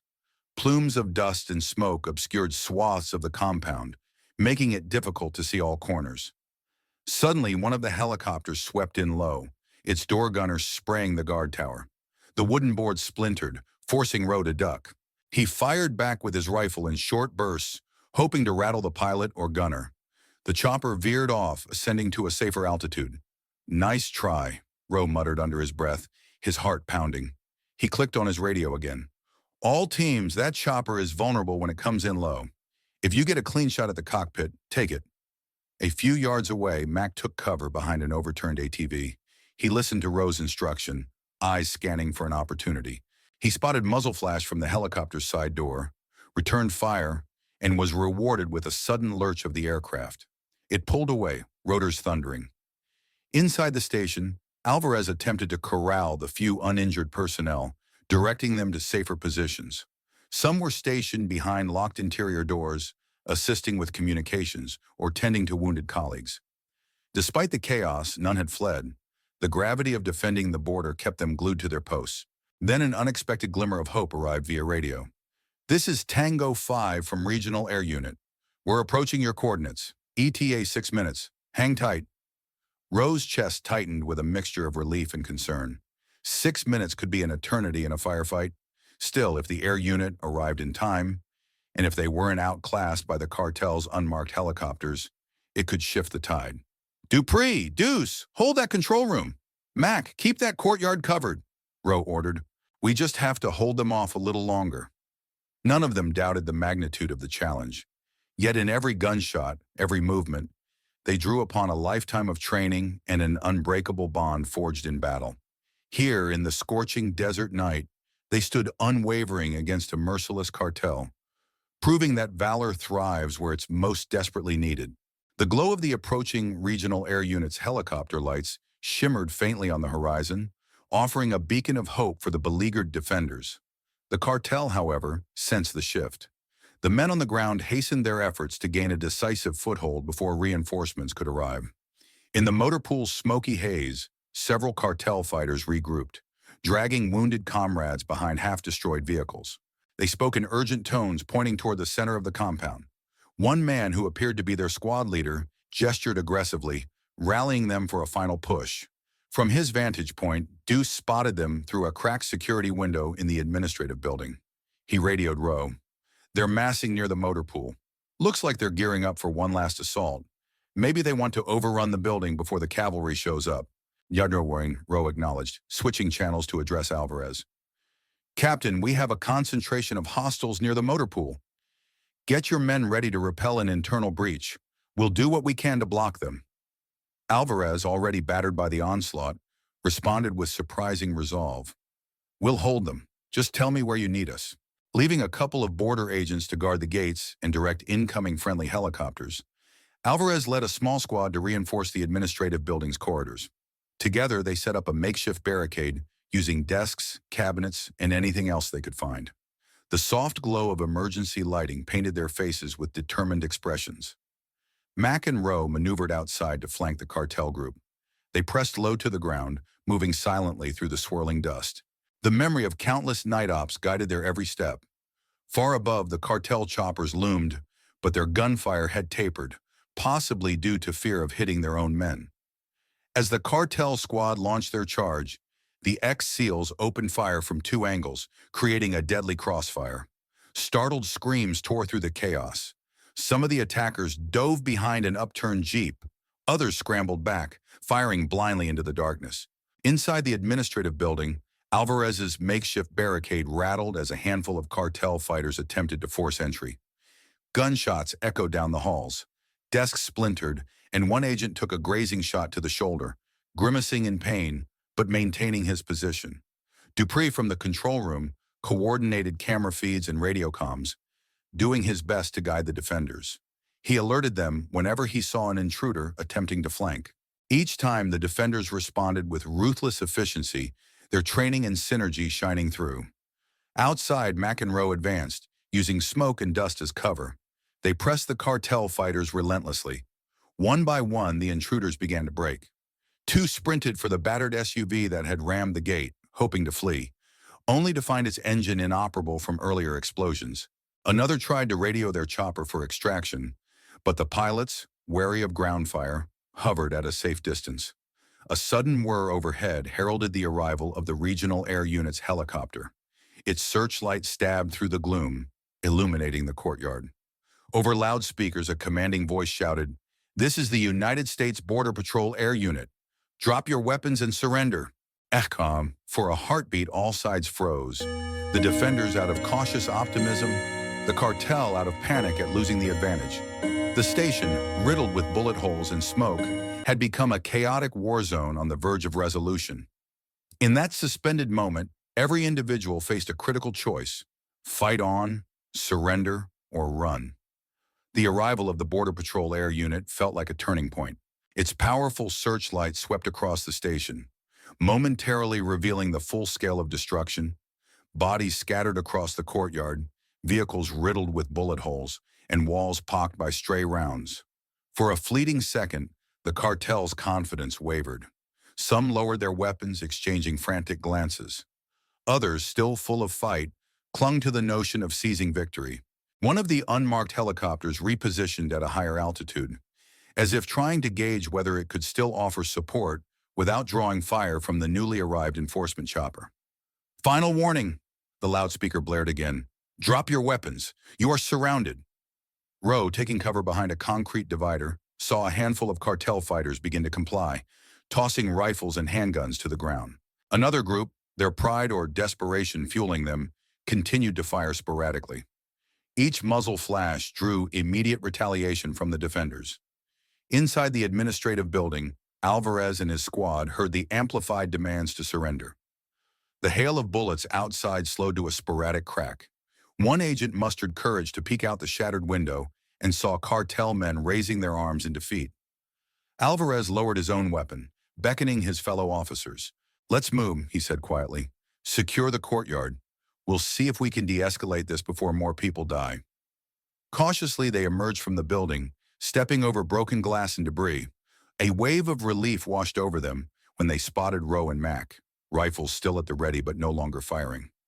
A small cluster of cartel operatives knelt on the ground, hands behind their heads. Elsewhere, a final pocket of resistance clung to cover near the demolished motor pool. One individual, likely a squad leader, shouted expletives in Spanish, urging his men to fight on. The ex-SEALs exchanged grim looks. They couldn't risk these holdouts launching a last-ditch attack.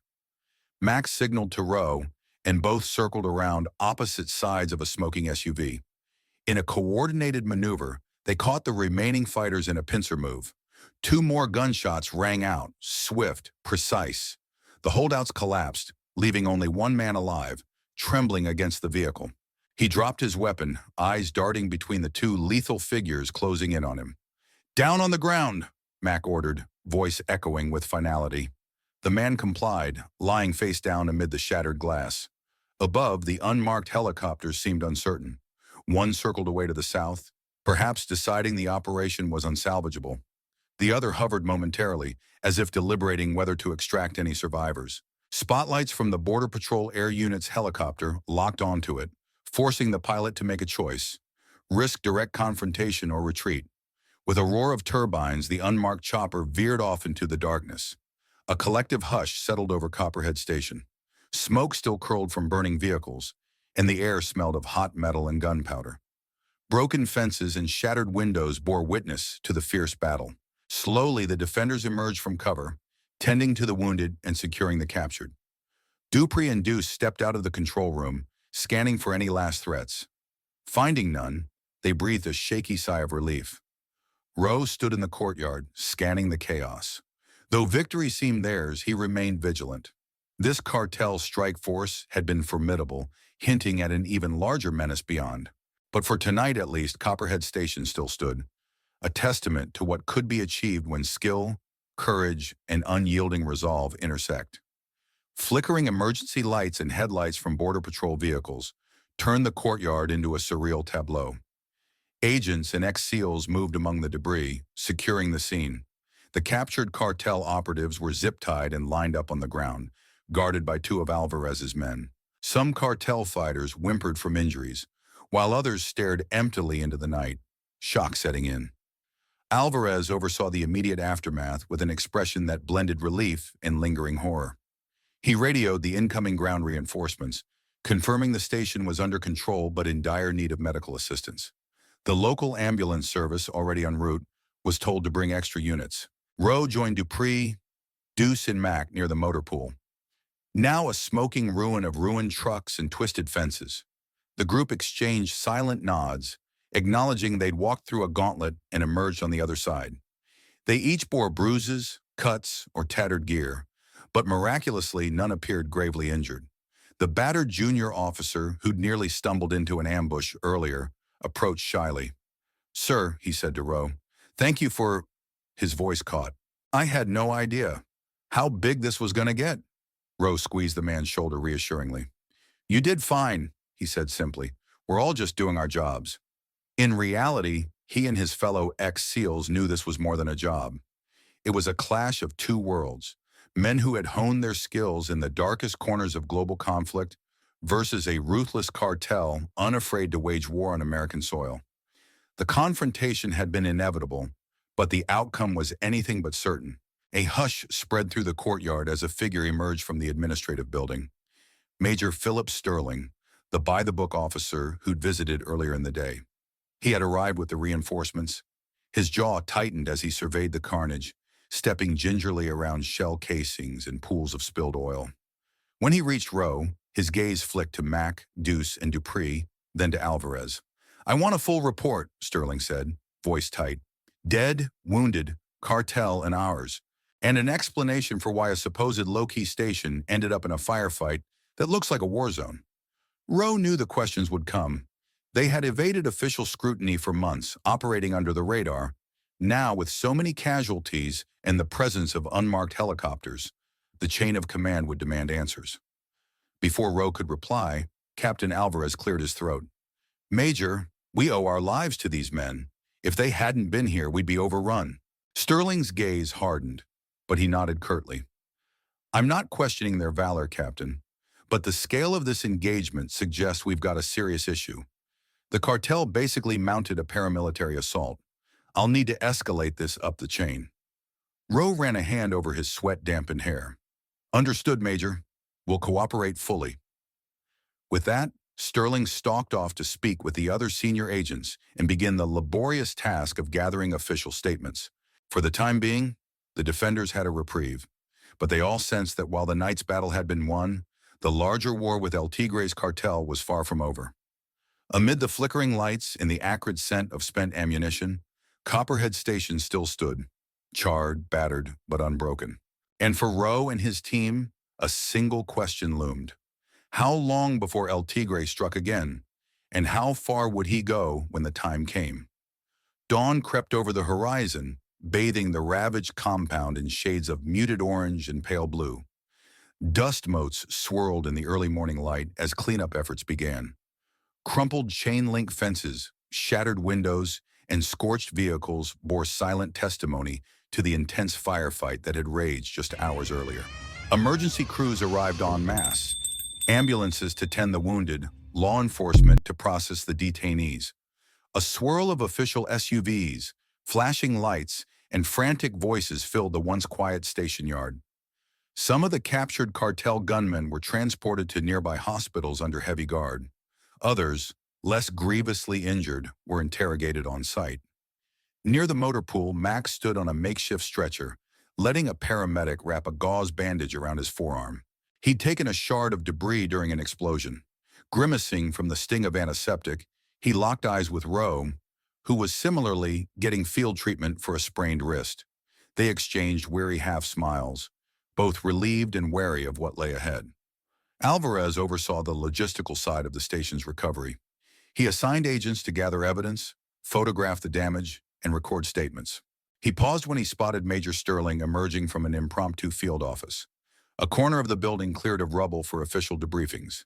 Sterling waved him over, face etched with concern. Our detainees have confirmed that this was no rogue cell, Sterling said. They reported directly to Salvador El Tigre Martinez. The man is building a paramilitary arm of his cartel. Alvarez exhaled slowly. Then we can expect more moves from him. Sterling nodded. We're passing everything up the chain. Homeland Security, DEA, FBI, possibly even the Pentagon for intelligence support. This level of organized violence is unprecedented on the border.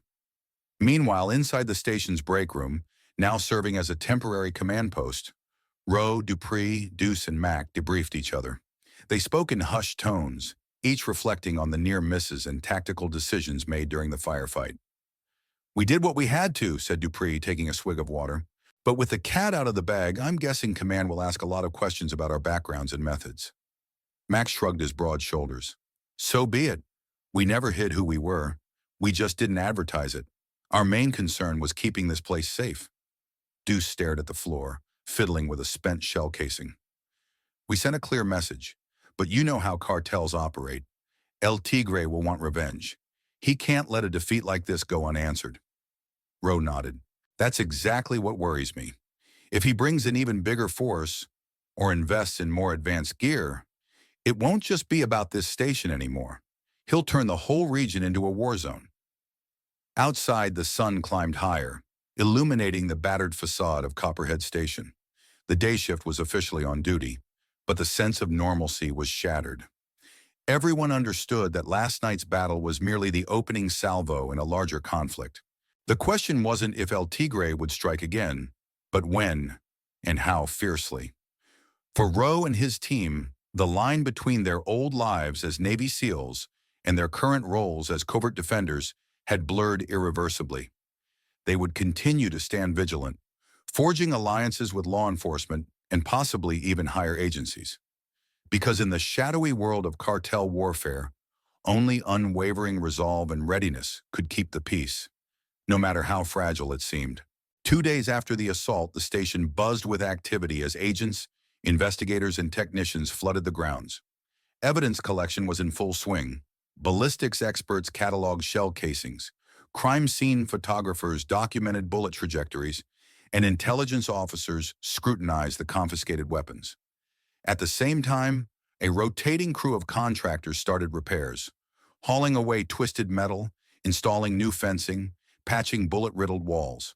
Amid this flurry, Rowe and his former SEAL colleagues found themselves under scrutiny from higher-ups. Major Sterling, backed by a small team of legal and military advisors, conducted formal interviews to piece together the station's unusual defensive capabilities. Sitting in a cramped makeshift interrogation room, Rowe answered questions posed by a stern-faced officer from an investigative unit. Lieutenant James Rowe, retired, she said, scanning a file. Your record indicates a decade of service with the Navy SEALs, honorable discharge, multiple tours in conflict zones. You want to explain how you ended up at a remote border patrol station? Rowe met her gaze evenly. I was offered a chance by certain contacts in the Department of Defense to quietly assist border security. The official cover was a standard hire, but the real objective was to deter high-level cartel threats without tipping them off that we had special forces on site. She jotted notes, occasionally glancing up. Is it standard procedure to operate under such secrecy? Isn't that a breach of protocol? Rowe shrugged. The only direct supervision we had was from a few select individuals who believed in the necessity of this mission. The rest was classified. We had to maintain a low profile so the cartels wouldn't catch on. In another makeshift interview space, Mac faced similar questions. His responses mirrored Rowe's: covert collaboration with government contacts, an overriding mission to protect the border. No desire for glory or public acknowledgement. Meanwhile, outside, Deuce stood with Dupree near the newly erected fence, watching trucks come and go. Journalists had begun sniffing around the perimeter, some with cameras trying to film the aftermath. The station was no longer the sleepy outpost it had once been. They'll ask if we overstepped our authority, Dupree said quietly, folding his arms. If we used methods not sanctioned by official policy. Deuce took a measured breath. Probably, but we never fired unless threatened, never used excessive force. We just leveraged our training to protect the station. A camera flash from beyond the fence drew their attention. Reporters snapped photos of the battered compound. Deuce turned away, not wanting his face captured. This exposure could hurt our future operations, he added. Dupree nodded. Yes, but it also might rally support. Once the public sees how serious the cartel threat is, maybe we'll get the resources we need to fight back on a larger scale. Over the intercom, a firm voice summoned them both for questioning next. They trudged inside, preparing to recount their roles in the firefight. Each knew they'd done the right thing, yet the path ahead felt uncertain. Bureaucracy could be as relentless as any enemy, and now they faced an uphill battle to justify why a handful of ex-SEALs had turned a modest border outpost into a fortress. Still, none of them regretted the choice. They had fought to preserve lives and uphold a promise, to defend the homeland against threats foreign and domestic. If that meant enduring scrutiny and red tape, so be it. The memory of that night's violence remained fresh, a reminder that El Tigre would not rest. And neither would they. Late in the afternoon, after a gauntlet of interviews and debriefings, Rowe and his team finally gathered in a quiet corner of the station, an outdoor break area overshadowed by a newly installed security tower. Tired lines etched their faces, but their posture remained steadfast. Captain Alvarez approached, carrying a folder stuffed with papers. I've got preliminary reports of what's coming down the pipeline, he said. Major Sterling's recommending we form a dedicated task force, something official this time, with the resources to take on the cartel at a higher level. Dupree raised an eyebrow. A task force? That means more suits, more bureaucracy. Alvarez gave a weary chuckle. Yes, but also more men, more gear, and a broader jurisdiction. If El Tigre decides to escalate, we won't be left fending for ourselves. Rowe exchanged glances with Mac, Deuce, and Dupree. The idea of operating openly with robust support was a double-edged sword. On one hand, it meant better funding, advanced equipment, and additional manpower. On the other, it meant losing the stealth element that had served them so well. What about us? Mac asked, folding his muscular arms. Are we still part of this station, or are they going to ship us off somewhere else? They might see us as loose cannons. Alvarez shrugged. That's still under discussion. Sterling's push includes advocating for your team to be formally recognized as a special security detail. There's resistance from some corners, but the brass can't argue with results. A hint of relief flickered across Rowe's features. So there's a chance we stay and continue the mission? Possibly, Alvarez replied, though it may involve additional training for our regular agents, plus a more public stance against the cartel. We can't hide your skill set anymore. This fight is out in the open now. From a distance, the hum of new patrol vehicles could be heard, along with the clang of construction equipment repairing the station's perimeter. Somewhere beyond that fence lay the open desert and the looming threat of El Tigre's reprisal. Deuce exhaled, glancing at the repaired fence. That guy won't just roll over. He lost a lot of men and resources here. His pride's on the line. He'll be back, probably bigger and meaner. Rowe nodded, the weight of responsibility pressing on him once more. We've dealt him a blow, but we haven't dismantled his operation. A bigger conflict might be inevitable. Alvarez handed Rowe the thick folder. Notes on El Tigre, the cartel's suspected supply lines known associates. If we join forces with the new task force, you'll need every scrap of intel to plan your next move. The ex-SEAL leader accepted it with a grim smile. Then we'll use it. We'll make sure the next time he tries something, we're ready. Standing there in the dusty courtyard, the battered station behind them, they sensed a pivotal shift. Copperhead had ceased to be just another checkpoint. It was now a front line in a broader war, a war that demanded skill, strategy, and unshakable resolve. As the sun dipped low, casting long shadows on the ground, each man silently reaffirmed his commitment to defending this land at any cost. 2 weeks had passed since the assault on Copperhead Station. Reconstruction was well underway, twisted fences replaced with reinforced barriers, windows restored to shatter-resistant glass, and fresh layers of concrete poured to strengthen weak points. Yet even as the physical scars healed, everyone remained on edge. They knew El Tigre's cartel was still out there, nursing its wounds and plotting a more severe retaliation. During that same period, the newly proposed task force took shape under the direction of Major Sterling.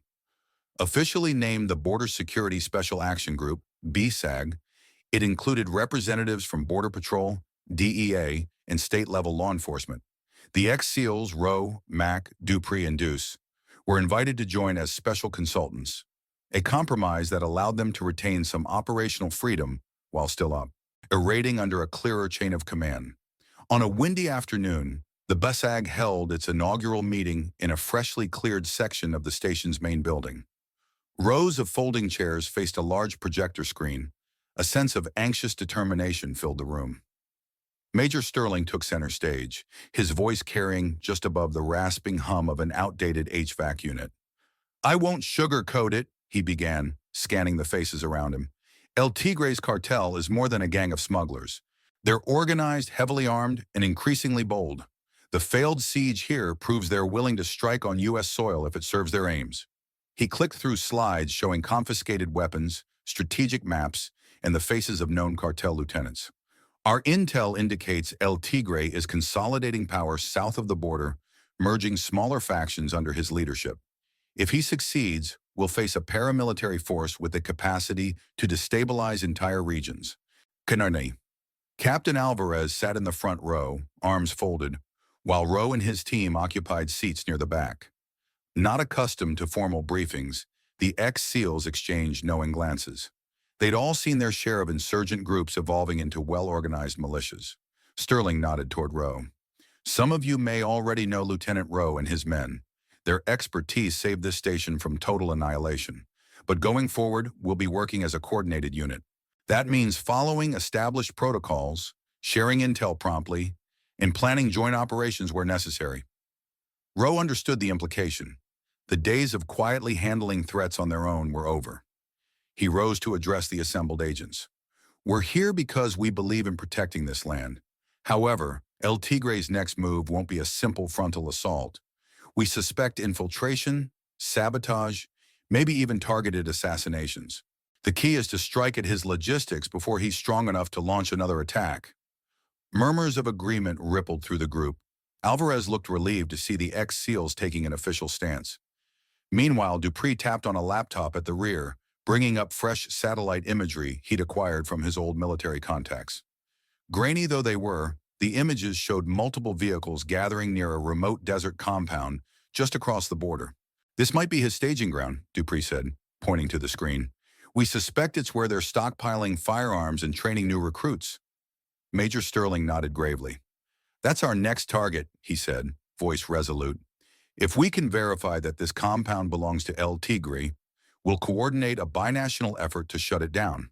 But first, we need concrete evidence." Every person in that room sensed the gravity of what lay ahead. The station had survived one siege, but the broader battle against a rising cartel threat was only beginning. If they failed to act swiftly, Copperhead's scars would be nothing compared to the havoc El Tigre could unleash across the region.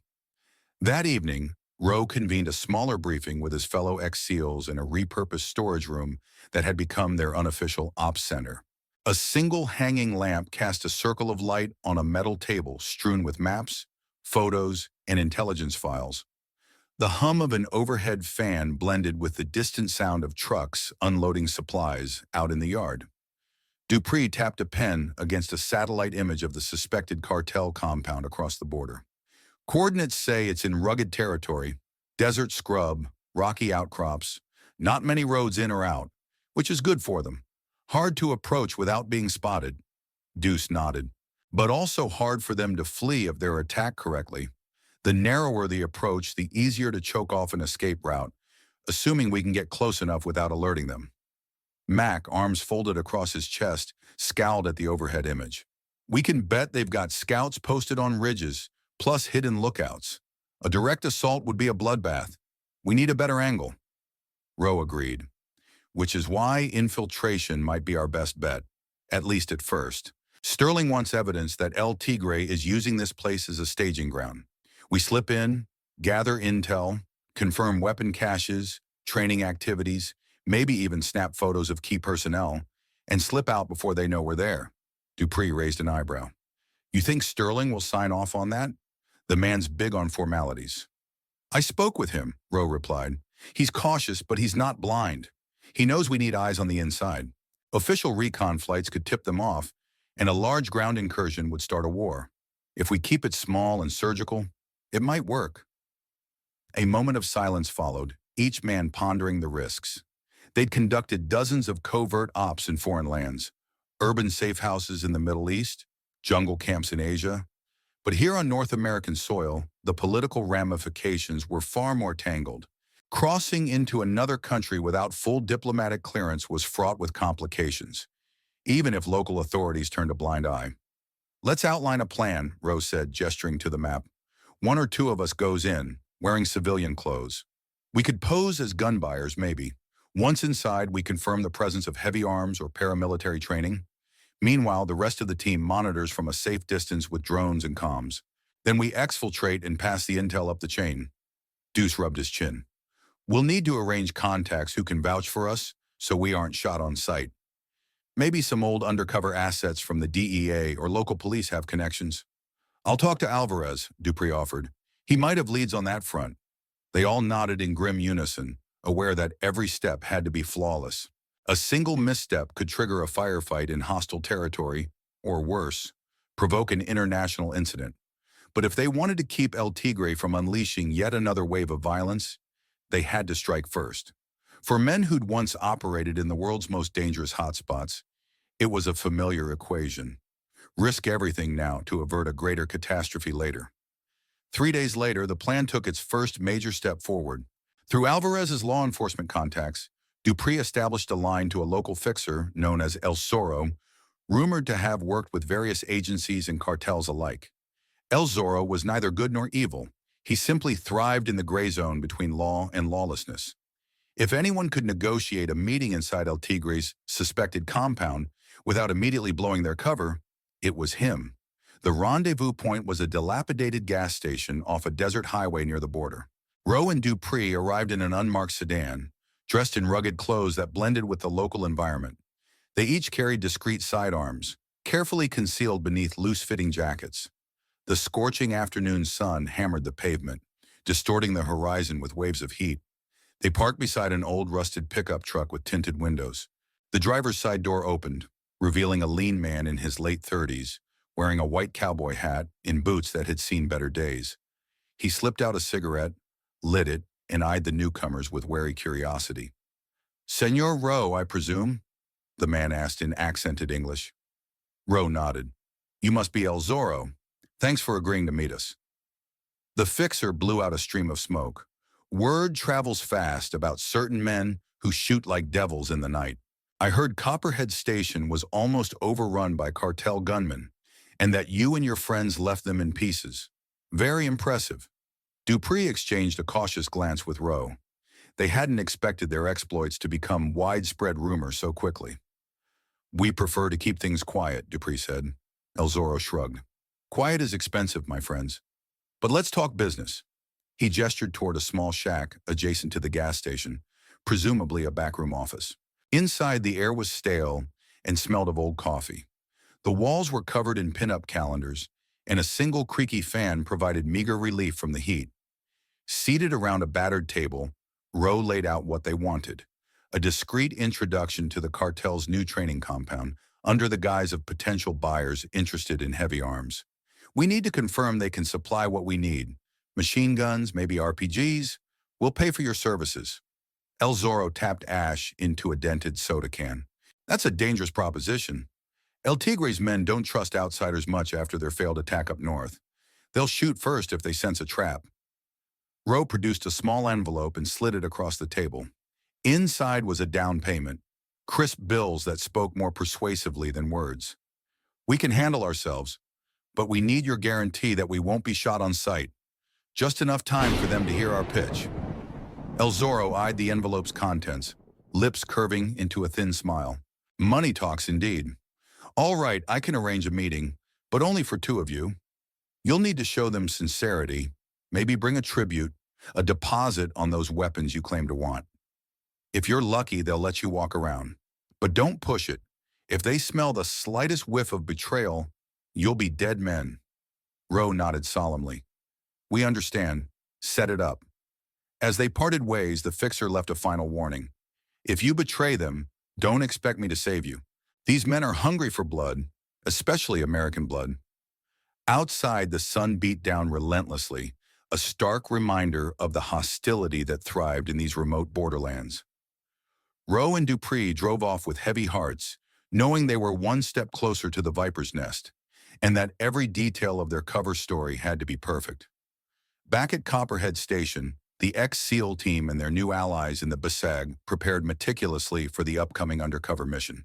In a cramped briefing room that still bore bullet scars from the recent assault, Major Sterling stood before a whiteboard crowded with diagrams of the cartel compound. Rowe, Dupree, Deuce, Mack, Alvarez, and a handful of other agents listened intently. Sterling pointed to a rough satellite image. According to El Zorro, the compound sits at the base of a rocky plateau, with a single dirt road leading in. Guards likely man a gate near the front, and there are rumored to be watchtowers, or at least high vantage points. Once inside, you'll have limited freedom to move. Deuce exhaled slowly. We'll have to film or photograph discreetly, or we might blow our cover. Any sign of advanced surveillance? Minimal, Sterling replied. They probably rely on manpower and intimidation more than high-tech systems, but that doesn't make it any less dangerous. At the rear of the room, Mac looked pensive, arms folded. We'll need a fallback plan if things go south, a quick exit route, or at least a distraction so Rowe and Dupree can escape. Sterling glanced at Alvarez. The official channels can't authorize a cross-border extraction mission without going through half the government, so any rescue effort would have to be unofficial, at best. We can't risk an international incident. Alvarez grimaced but nodded. I can position a small team near the border crossing, on standby if we get some distress signal. That's about all we can do. Dupree, who would accompany Rowe inside, checked his gear bag. We'll each carry a hidden camera pin, and I'll have a micro USB drive to store footage. Our best bet is to capture evidence, like stockpiles of weapons or glimpses of paramilitary training. Then get out. That's the proof Sterling needs to authorize a more robust operation. Rowe eyed the men in the room, sensing their concern. We've done infiltration missions before, with less backup and no official net to catch us if we fell. But let's be clear, if either of us goes dark, the rest of you don't attempt a hero's rescue. We can't start a war on foreign soil, understood? An uneasy silence followed before Mac broke it with a firm nod. Understood, but we're not leaving you in the lurch if we can help it. Sterling cleared his throat. You leave at dawn tomorrow. El Zorro arranged the introduction for mid-morning. The cartel might suspect a trap, so stay sharp. If they sense anything off, they'll kill you on the spot. He paused, surveying the room. Godspeed, gentlemen. With that, the briefing ended, and the team dispersed into last-minute preparations. Dupree spent hours double-checking camera equipment, ensuring each concealed device worked flawlessly. Rowe quietly went through the mental checklist of cover stories, recalling details of the supposed arms deal. Meanwhile, Mac and Deuce fine-tuned a plan for rapid retrieval if everything went to hell. Each man bore the weight of experience, knowing full well that a single misstep in cartel territory could seal their fate. The path ahead was perilous, but they all agreed on one thing. Better to face danger now than let El Tigre's paramilitary ambitions fester unchecked. Early the next morning, Rowe and Dupree made the final border crossing into Mexico in a weather-beaten pickup borrowed from a DEA impound lot. Dust clouds trailed them down the unpaved backroads. The driver's side door rattled with every bump, and the vehicle smelled faintly of stale tobacco and spilled diesel. Exactly the sort of inconspicuous transport that might be used by small-time arms buyers.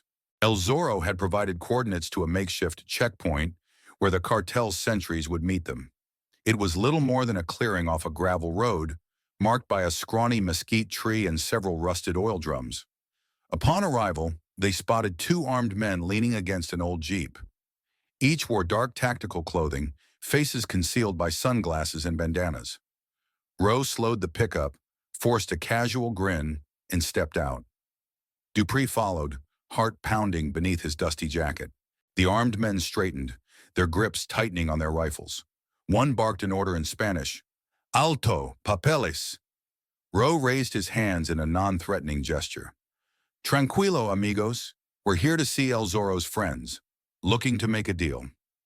He spoke in halting Spanish, enough to convey his message. Dupree fished out a set of forged documents from an inner pocket, though he doubted the gunman would read them closely. They were more interested in subtle cues, posture, tone, eye contact. One guard snatched the papers, scanning them briefly before spitting on the ground. "Follow," he said curtly, waving his rifle toward the jeep. The other guard slid behind the wheel, and Rowe and Dupree returned to their pickup, exchanging a tense glance. The jeep sped off onto a narrower path winding through rugged terrain. The ex-SEALs kept a short distance behind, careful not to appear skittish or overly eager. The makeshift roads snaked through rocky gullies and patches of scrub. Occasionally they spotted hidden lookout points, natural rock formations that could conceal more armed men. Once Dupree thought he caught the glint of binoculars from a ridge. Every hair on the back of his neck stood up. It felt like they were driving through a gauntlet of unseen watchers. After nearly an hour, the path dipped into a shallow basin. Ahead, a crude gate made of corrugated metal blocked the way, flanked by more armed cartel guards. Beyond it stretched a cluster of low-slung buildings, intense, with patches of open ground that looked recently cleared. A watchtower, or what passed for one, jutted from a central courtyard. An elevated platform with sandbags stacked around its perimeter. The jeep halted, and the first guard gestured for Rowe and Dupree to step out. They complied, keeping their hands visible. Another set of guards approached, frisking them roughly. Rowe felt the concealed camera pen pressed against his chest under the jacket, but the guard's cursory pat-down missed it. Dupree's own camera was similarly overlooked, much to his quiet relief. A tall figure with a scar bisecting his eyebrow emerged from behind the gate, an assault rifle slung across his chest. His scrutinizing gaze flicked between the two Americans. "So," he said in Spanish, "you're the gringos looking for guns." A sardonic smile twisted his lips. "Let's see if you're worth El Tigre's time." He gestured impatiently for them to follow. Rowe and Dupree exchanged a subtle glance, both silently praying that their act held up under scrutiny. They had stepped into the lion's den, and survival hinged on every word, every motion, and every breath they took. Inside the compound, a cacophony of activity surrounded Rowe and Dupree. Men hoisted crates of ammunition from trucks, their sweat-soaked shirts clinging to muscular torsos. Others tested firearms at a makeshift shooting range, the air crackling with staccato bursts of gunfire. The pungent odor of spent shells and gun oil melded with the dryness of desert dust, creating an atmosphere that felt one misfired shot away from total chaos. Their scarred guide led them to an open-sided warehouse that doubled as an armory. Rows of rifles, shotguns, and handguns were neatly racked inside, protected from the elements by camouflage netting. Stacks of crates labeled in Spanish indicated ammunition calibers, rocket parts, and other lethal hardware. Rowe's heartbeat quickened. This was more than just a small cache for local skirmishes. El Tigre had enough firepower here to equip a small army. As they stepped deeper into the warehouse, Dupree discreetly angled his jacket so the hidden camera could capture the breadth of the arsenal. Each crate, each rifle, was potential evidence. Beside him, Rowe struck up a conversation in halting Spanish with a bearded man tinkering with an assault rifle. "We heard El Tigre's the man for big deals," he said. "We've got connections stateside looking to move product." The bearded man grunted. "You'll talk to his lieutenant soon. Show you what we got. See if your money's good." He set aside the rifle and lit a cigarette, exhaling smoke in thick plumes. "If you try anything funny," he tapped the butt of his pistol, "you won't get far." Outside, a dozen cartel recruits ran a drill through a dusty yard, leaping over sandbag obstacles under the watchful eye of an instructor. He barked commands in Spanish, occasionally whacking stragglers with a wooden baton. From a distance, Dupree noted the discipline. This wasn't a ragtag group of thugs. They were training like a paramilitary outfit. A door slammed behind them, and a tall, lean figure in a crisp black shirt emerged, a man with stern features and cold eyes. "Carvalho," the scarred guide called out, beckoning him over. "These are the Americans?" Carvalho approached with a deliberate gait, eyes never leaving Rowe's face. "You're here for guns," he said, voice low and devoid of warmth. "What's your quantity, timeline, and payment method?" His accent hinted at a higher education, possibly a man who managed more than just grunt labor. Rowe forced a casual shrug. Depends on what you can supply. We might start small, 50 rifles, some sidearms, then scale up if the product's good. We can pay in increments, half up front, half on delivery. He gestured at the warehouse. We heard you have more than just small arms. Maybe heavier stuff too. Carvalho's brow furrowed, a trace of suspicion in his gaze. RPGs, maybe. But that's privileged inventory. We don't sell that to just anyone. Dupree interjected, offering a sealed envelope. Inside were a few $1,000s, a down payment designed to look enticing, yet not so large as to raise eyebrows. Proof we're serious, he said. We've got buyers ready to move if your gear is top-notch. Carvalho took the envelope, flipped through the bills, and motioned for a nearby guard to hand him a phone. He snapped a picture of the cash and typed a message, presumably sending an update to his superiors. Wait here, he ordered, stepping away. As soon as Carvalho disappeared into the warehouse office, Rowe shot Dupree a guarded look. The tension was palpable. They'd successfully infiltrated the compound, but the real challenge lay ahead. Gathering enough incriminating evidence to justify an international raid, and then slipping out before the cartel discovered their true motives. One wrong move, and they'd vanish into the desert, never to be heard from again. Outside the compound walls, Mac and Deuce sat in a dusty SUV, parked at an overlook nearly a mile away. From this vantage point, they could spot any large convoys heading toward the compound and maintain a patchy radio link with Rowe and Dupree. The scorching heat pressed down on them, and they sipped tepid water from canteens while scanning the terrain through binoculars. Still nothing, Deuce muttered, adjusting the zoom on his scope. Just the occasional guard patrol. No sign of a bigger security shift. Mac grunted, lowering his binoculars. Means everything's normal in there, so far. He checked the dash clock. They've been inside almost 2 hours. If they're not out by nightfall, we start Plan B.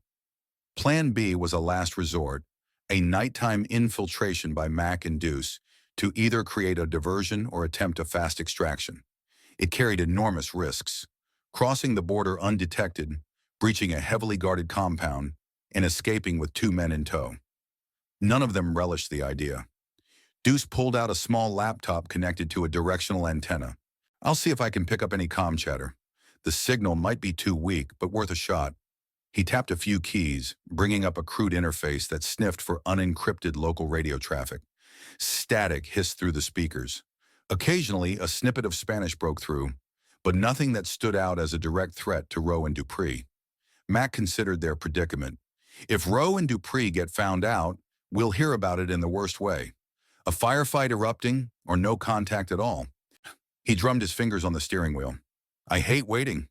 Deuce offered a grim smile. Same here, but we do what we must. They need space to gather evidence. We rush in. We blow everything. Time crawled by in the silent desert. The sun hung high, scorching the rocky outcrops. Mac replayed the mission briefing in his head. Rowe's calm emphasis on infiltration, Dupree's quiet confidence. They were no strangers to behind enemy lines operations, but it was different on home turf, or near enough. The stakes felt heavier. The laptop pinged softly. Deuce frowned, leaning in. It's faint, but I'm picking up part of a conversation in Spanish. Something about buyers from the north. They're referencing a time frame? 2 hours for a demonstration? Mac's jaw clenched. Could mean Rowe and Dupree are being tested. Maybe the cartel wants to show off some gear. Or it's a setup to prove they're legit. Deuce took a breath.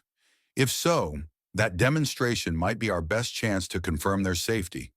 If Rowe can slip a short-range broadcast, we can track them, or at least verify they're still alive.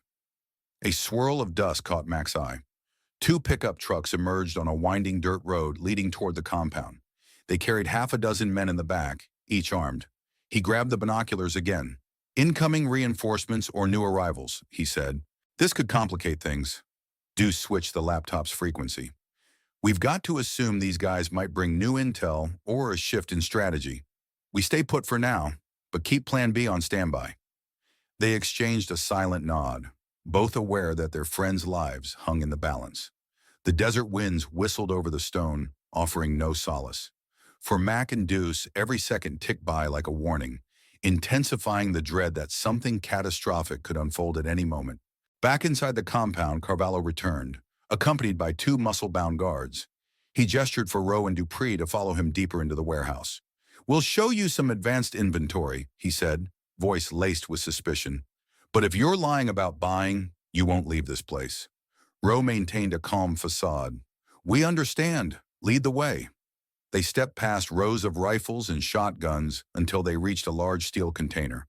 A guard slid back the heavy door, revealing boxes marked with stenciled serial numbers. Carvalho lifted a lid, displaying what looked like RPG warheads. "We have enough here to blow a hole in anyone's defenses," he boasted, "if the price is right." Dupree took a half step forward, feigning businesslike interest. His concealed camera pen captured the box's contents. "We're definitely interested," he said, "but we'll want proof they're functional. Maybe a demonstration." Carvalho's lips curved into a thin smile. "So you can see how well we can blow things up?" He considered for a moment, then gestured to one of his guards. "Fine. We'll give you a taste. Meet us out back in 10 minutes.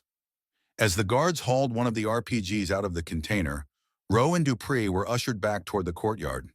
The midday sun glared down, illuminating a group of recruits practicing close-quarters combat. The American duo exchanged glances. These men moved with disciplined aggression, clearly more than simple street thugs.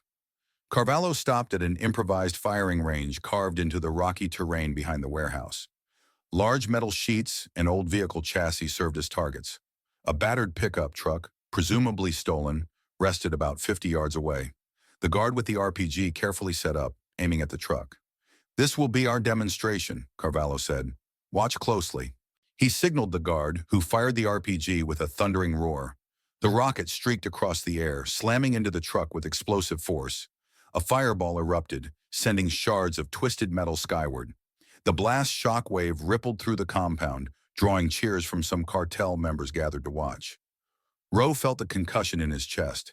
He glanced at Dupree, who subtly angled his jacket to ensure the hidden camera captured everything. Evidence of heavy ordnance in action was precisely what they needed. Carvalho turned, eyes alight with a mix of pride and malice. "That's just one piece of what we offer. You want more? We have grenades, high-caliber machine guns, even rumored connections to get anti-vehicle mines." He stepped closer, locking his gaze on Rowe. "Of course, the question is, are you truly buyers, or are you just fools who want to see a show?" Rowe's pulse quickened. This was a pivotal moment. If he overplayed his hand, suspicion would become certainty. He forced a confident smirk. "We don't come all this way to watch a fireworks display. We'll need to sort out logistics, shipping routes, final payment. But I can tell you this. We have partners up north who'll pay top dollar for reliable firepower like that." Carvalho studied him, face unreadable. "You'll have to discuss details with someone higher up. For now, we'll take a deposit. The rest comes after we confirm you're not lying." He snapped his fingers, and a guard scribbled a receipt for the initial payment they'd already shown. Dupree exhaled quietly. They'd passed one more layer of scrutiny, but soon they'd be expected to deal directly with men closer to El Tigre, men who might be far less accommodating if their instincts sniffed out a con. Each second spent in the compound brought them closer to the evidence they needed, but also closer to a line from which there could be no return. While Rowe and Dupree navigated cartel suspicions within the compound, Mac and Deuce maintained their tense vigil at the desert overlook. A scorching wind kicked dust in their faces, and the SUV's engine idled with a low rumble. Deuce fiddled with the radio, occasionally catching scattered voices. Most transmissions were in Spanish, referencing guard shifts and supply deliveries. Nothing explicitly about the two Americans inside. "Sun's getting lower," Mac observed, checking his watch. "They've been in there almost 5 hours. If they're trying to wrap this up before nightfall, they'd better move fast." Deuce set aside the radio. "We should consider a preemptive extraction if we don't hear from them soon. Even a simple text-coded message would ease my mind." Mac nodded, recalling the plan. Rowe and Dupree were supposed to send a brief message. "Desert sunset," once they had enough intel and were heading out. So far, silence. "We can't rush in without that signal," he said, voice grim. "We do. We blow their cover, and everyone dies." A sudden buzz sounded from the satellite phone on the dash. Deuce snatched it up. "Unknown number," he muttered, answering the call with a cautious, "Hello?" Static crackled, then a muffled voice. "El Zorro here. Just giving you a heads up. Word is, your friends might meet one of El Tigre's higher-ups soon. If that happens, they'll be under heavier scrutiny. No slip-ups allowed." Deuce stiffened. "What else do you know?" "Not much," El Zorro replied, his tone aloof. "But if something goes wrong, I'd recommend you vanish. El Tigre's men are scouring the border for any suspicious activity. They find you waiting nearby, you'll join the same grave as your pals." Deuce swallowed hard. "Thanks for the tip." "Akeem." The line went dead. Mac frowned. "Great. So they're about to climb the ladder into the real lion's den, and we're basically on borrowed time out here." They shared a tense silence. Every minute that passed without the code phrase hammered at their nerves. Deuce double-checked the trunk, where a pair of rifles and tactical gear lay concealed, and then rechecked the drone they'd stowed for a potential nighttime recon. If forced, they could attempt a stealth approach under cover of darkness. Yet even a well-planned infiltration could devolve into a bloodbath against a heavily armed cartel. "We'll give them until sundown," Mac finally said, his voice thick with apprehension. "After that, we prepare for the worst." They returned to scanning the horizon. A metallic glint caught Deuce's eye. Another pickup truck, heading toward the compound. "Probably more supplies or new recruits," he muttered. "They're still building up. We need to shut this place down sooner rather than later." Mac nodded. "Exactly what Rowe and Dupree are working on. Let's hope they pull this off without stirring the hornet's nest." Daylight slowly waned, the sun sliding behind distant peaks. The desert sky blazed with hues of orange and purple, a breathtaking view under different circumstances. For Mac and Deuce, though, it only served as a stark reminder of their ticking clock. If their friends didn't emerge soon, the enthralling sunset might mark the beginning of a desperate rescue, or the end of any hope at all.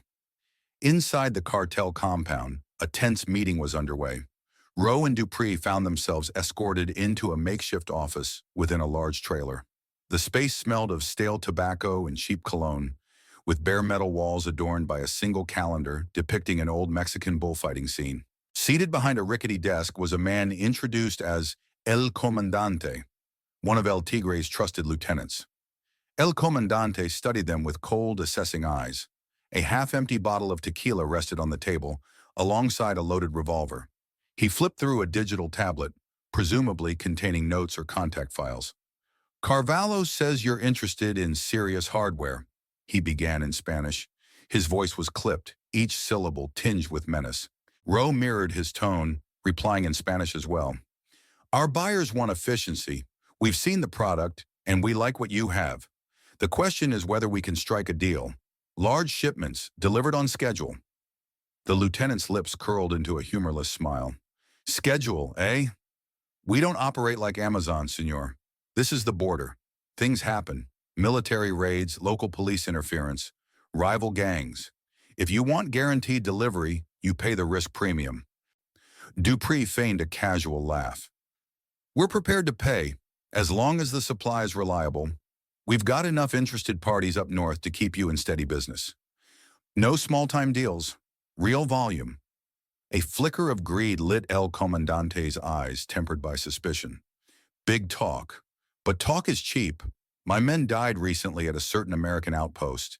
I suspect you know something about that." Rowe shrugged. "We heard rumors. A big firefight.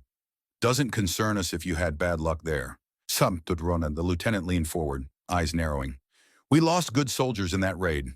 Americans are more cunning than we anticipated. You show up now, offering deals. Perhaps it's coincidence." His fingers tapped the desk near the revolver. Dupree's heart pounded. He and Rowe had rehearsed this scenario. "Our interest is purely business," he insisted. "We're not aligned with any law enforcement. We can provide references if needed." El Comandante considered them for a long moment, then shifted his gaze to Carvalho, who hovered near the door. "They want a reference, do they? Fine. Make a few calls. If they check out, we'll proceed with the next step. If not..." He let the implication hang in the air, glancing at the revolver meaningfully. Carvalho nodded and slipped out with his phone. The tension in the trailer thickened. Rowe could practically feel his concealed camera pen pressing against his chest. If Carvalho tried to verify their background using real underworld contacts, he'd quickly find holes in the fabricated story. The entire ruse could unravel. To break the silence, Rowe gestured to the digital tablet. Mind if we see a catalog? We have a sense of what you can offer, but specifics help. Types of rifles, available armor, quantity of RPGs. El Comandante arched an eyebrow, pushing the tablet across the desk. Images of weapons scrolled by, AK variants, AR-15 clones, belt-fed machine guns, mortar shells. Each snapshot was a testament to how deeply entrenched the cartel was in arms trafficking. How many men can you train to use these? Dupree asked, trying to keep his voice steady.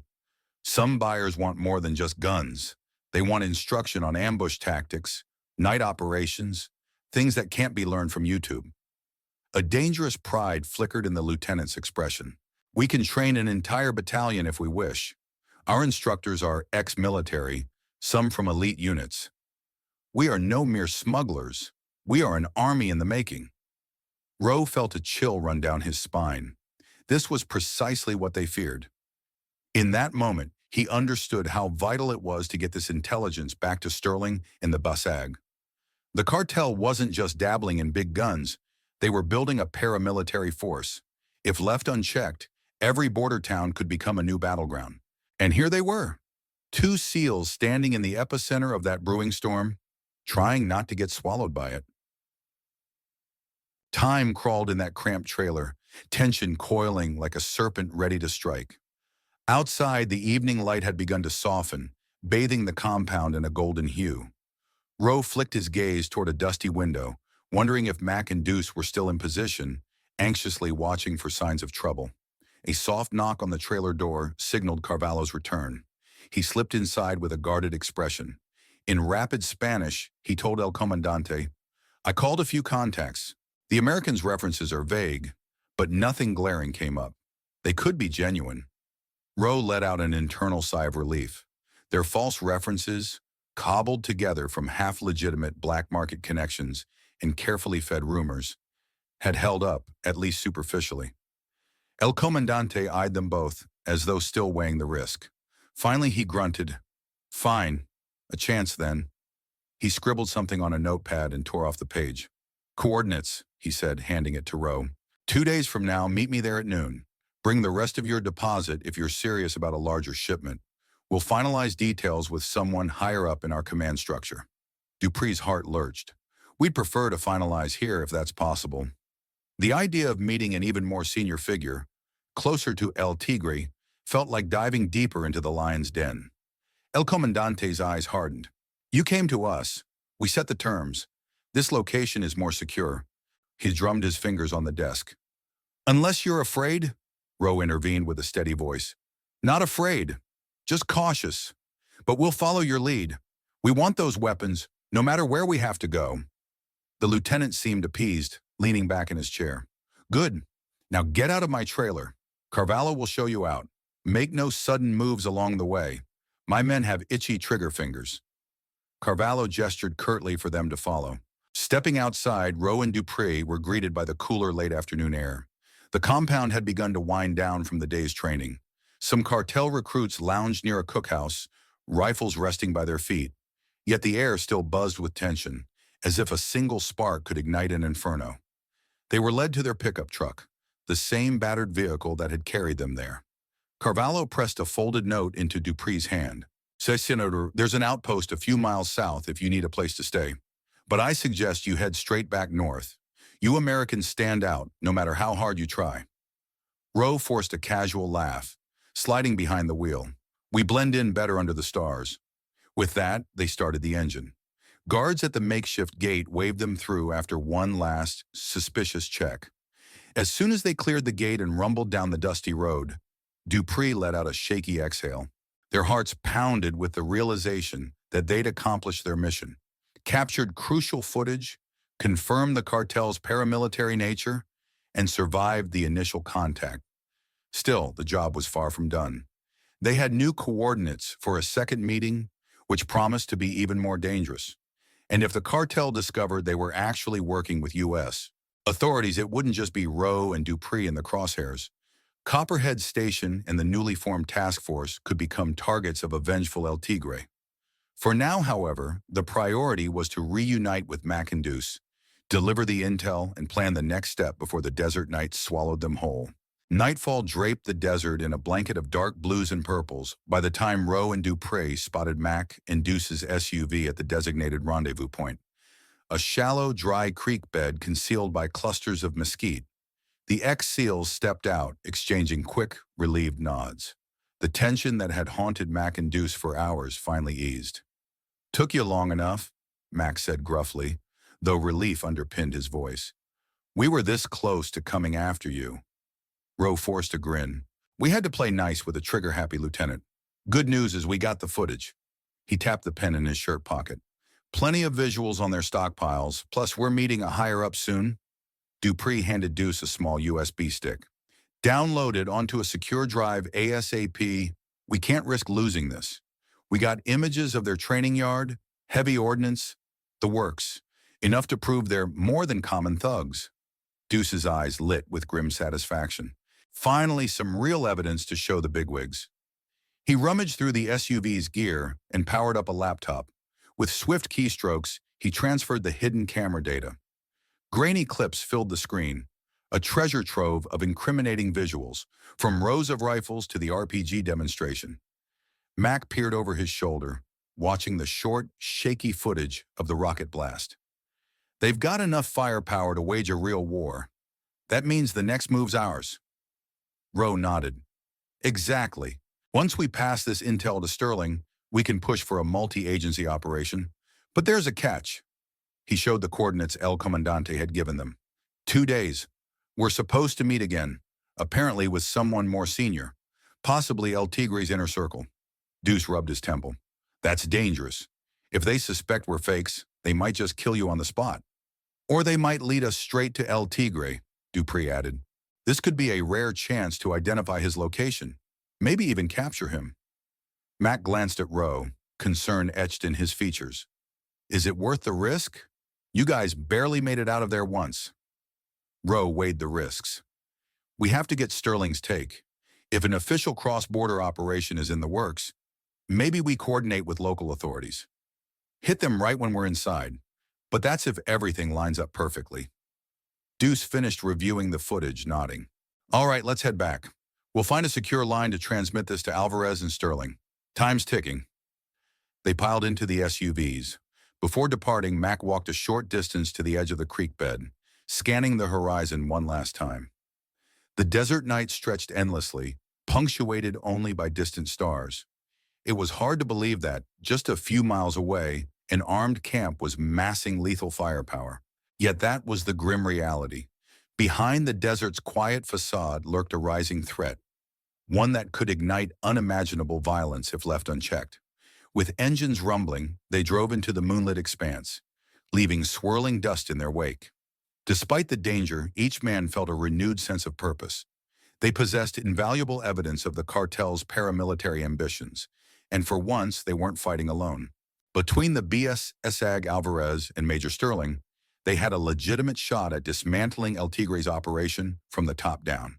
But success would hinge on their next move, a high-stakes rendezvous that might either deliver El Tigre into their grasp or thrust them into a dead-end snare with no escape. They arrived at Copperhead Station shortly before sunrise.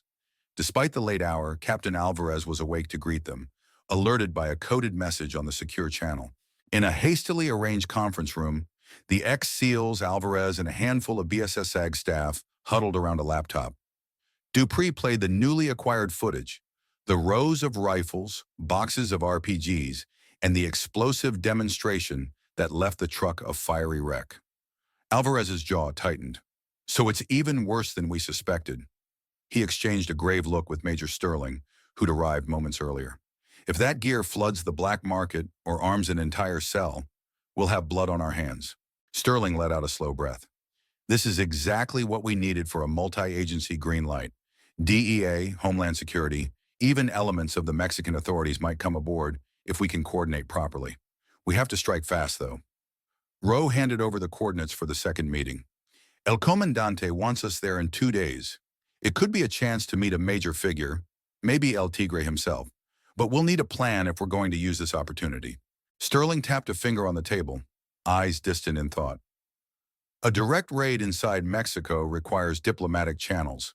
That could take weeks, too long, and any big deployment of U.S. forces crossing the border is a political minefield. Alvarez nodded. We might approach it differently. Maybe the Mexican federales or Marines stage a raid while your team is inside. They'd need the exact location and timing. Max spoke up, his voice low. That's risky. If we coordinate with too many people, a leak could tip off the cartel. The room fell silent, each man wrestling with the same problem. How to maximize the element of surprise in a cross-border operation requiring multiple agencies. Finally, Sterling spoke. We keep it small and compartmentalized.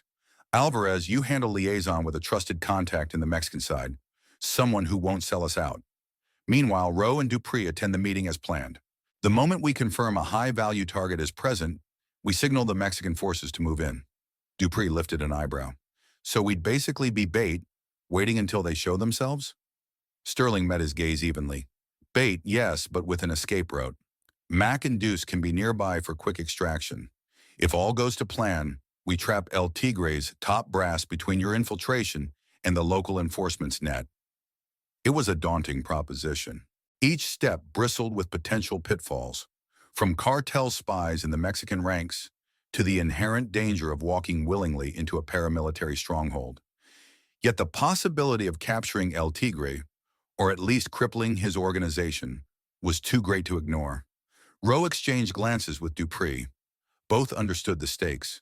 They'd faced worse odds overseas, but never with so much riding on every nuanced move. We're in, Rowe said quietly, but we'll need solid intel on the meeting site. Layout, guard rotations, escape routes. Alvarez closed the laptop, nodding resolutely. We'll gather what we can. Time is short, and we won't get a second chance if this fails. Major Sterling stood. Let's finalize the plan. Every minute counts. I'll brief the higher-ups on what we have so far. The rest is up to us, and to you men on the ground. As the first light of dawn streaked the horizon, the group realized just how little time remained. In 2 days, Rowe and Dupree would walk into another nest of vipers, trusting that a carefully orchestrated raid would cut off the serpent's head before it could strike back. The fate of Copperhead Station, and perhaps the border at large, hung in the balance. With the plan set in motion, the next 48 hours became a frenetic whirlwind of preparation. While Major Sterling handled high-level coordination through encrypted channels, Alvarez tapped into every reliable contact in Mexican law enforcement. Quiet inquiries were made to identify a small but trustworthy unit within the Mexican Marines, rumored to have little patience for cartel brutality. After tense negotiations, they agreed to stand by, awaiting a precise signal. At the same time, Rowe, Dupree, Mac, and Deuce immersed themselves in mission planning. They converted an unused station office into a temporary ops center, plastering the walls with satellite prints, topographical maps, and hand-sketched site layouts. The second meeting's coordinates placed them near an abandoned mining facility, complete with rusted conveyor belts and crumbling bunkhouses, ideal cover for clandestine activity. Dupree examined each aerial image, looking for vantage points, potential sniper nests, or hidden vehicle approaches. He pointed out patches of dense brush that might serve as concealment. If things go sideways, we'll want Mac or Deuce set up here, he said, tapping one corner of the map. They can provide covering fire or create a distraction. Mac nodded. We'll load up with suppressed rifles and keep the gear minimal. If we have to bug out, we can't be weighed down. Deuce flipped through a dossier on cartel tactics compiled by the BS-SAG intel team. They're likely to have roving patrols, maybe a perimeter guard. The second we step out of line, the entire camp will open fire. Rowe rubbed his temples, feeling the weight of command. We rely on the element of surprise and hope the Mexican Marines hit them hard and fast once we confirm the target. Timing is everything. If they come too soon, we won't have eyes on El Tigre's men. Too late, we're dead. The group discussed signals and contingency codes. If Rowe or Dupree managed to text a single letter, G, it would mean El Tigre or a high-value lieutenant was confirmed on site. That would trigger the infiltration by the Marine unit. A different code, B, would signal immediate bailout, no raid. Everyone would scramble to vanish before the cartel retaliated. On the afternoon before the operation, the station's mood was palpably intense. Agents quietly prayed for success. Alvarez kept glancing at his phone for updates from across the border. Major Sterling paced the halls, mentally rehearsing how to explain the operation to his superiors if it failed. Outside, the desert heat pressed down like a physical weight. Rose stood near the station's repaired fence, staring at the arid landscape. His thoughts drifted to past missions, quiet deployments in hostile territories halfway around the globe. This felt different. The homeland was in danger, and the lines between friend and foe were blurred by political red tape. Still, the mission was clear: dismantle a cartel that threatened to transform border security into open warfare. As the sun dipped low, painting the sky in vibrant oranges and reds, Rowe returned inside. The plan was set, the gear packed, and the men ready. Tomorrow he and Dupree would make their rendezvous, stepping into a crucible from which there might be no return. But each had sworn an oath once, to protect their country and its people. That oath now bound them tighter than ever, fueling their resolve to stare down the darkness and emerge victorious, no matter the cost. After the dust settled and the last echoes of gunfire faded, Copperhead Station stood victorious, a powerful symbol of courage and sacrifice. The cartel's plans were shattered, and the bravery of the Navy SEAL veterans who stood firm against overwhelming odds reminded everyone that justice and determination can triumph even in the darkest of times. This battle taught us an invaluable lesson. Heroes often emerge where we least expect them, protecting our communities and inspiring hope. But that's just my perspective. I'd love to hear yours. What did you think about the bravery shown by these veterans? Would you have made the same choices if you were in their boots? Drop your thoughts in the comments below, and let's discuss this incredible story together.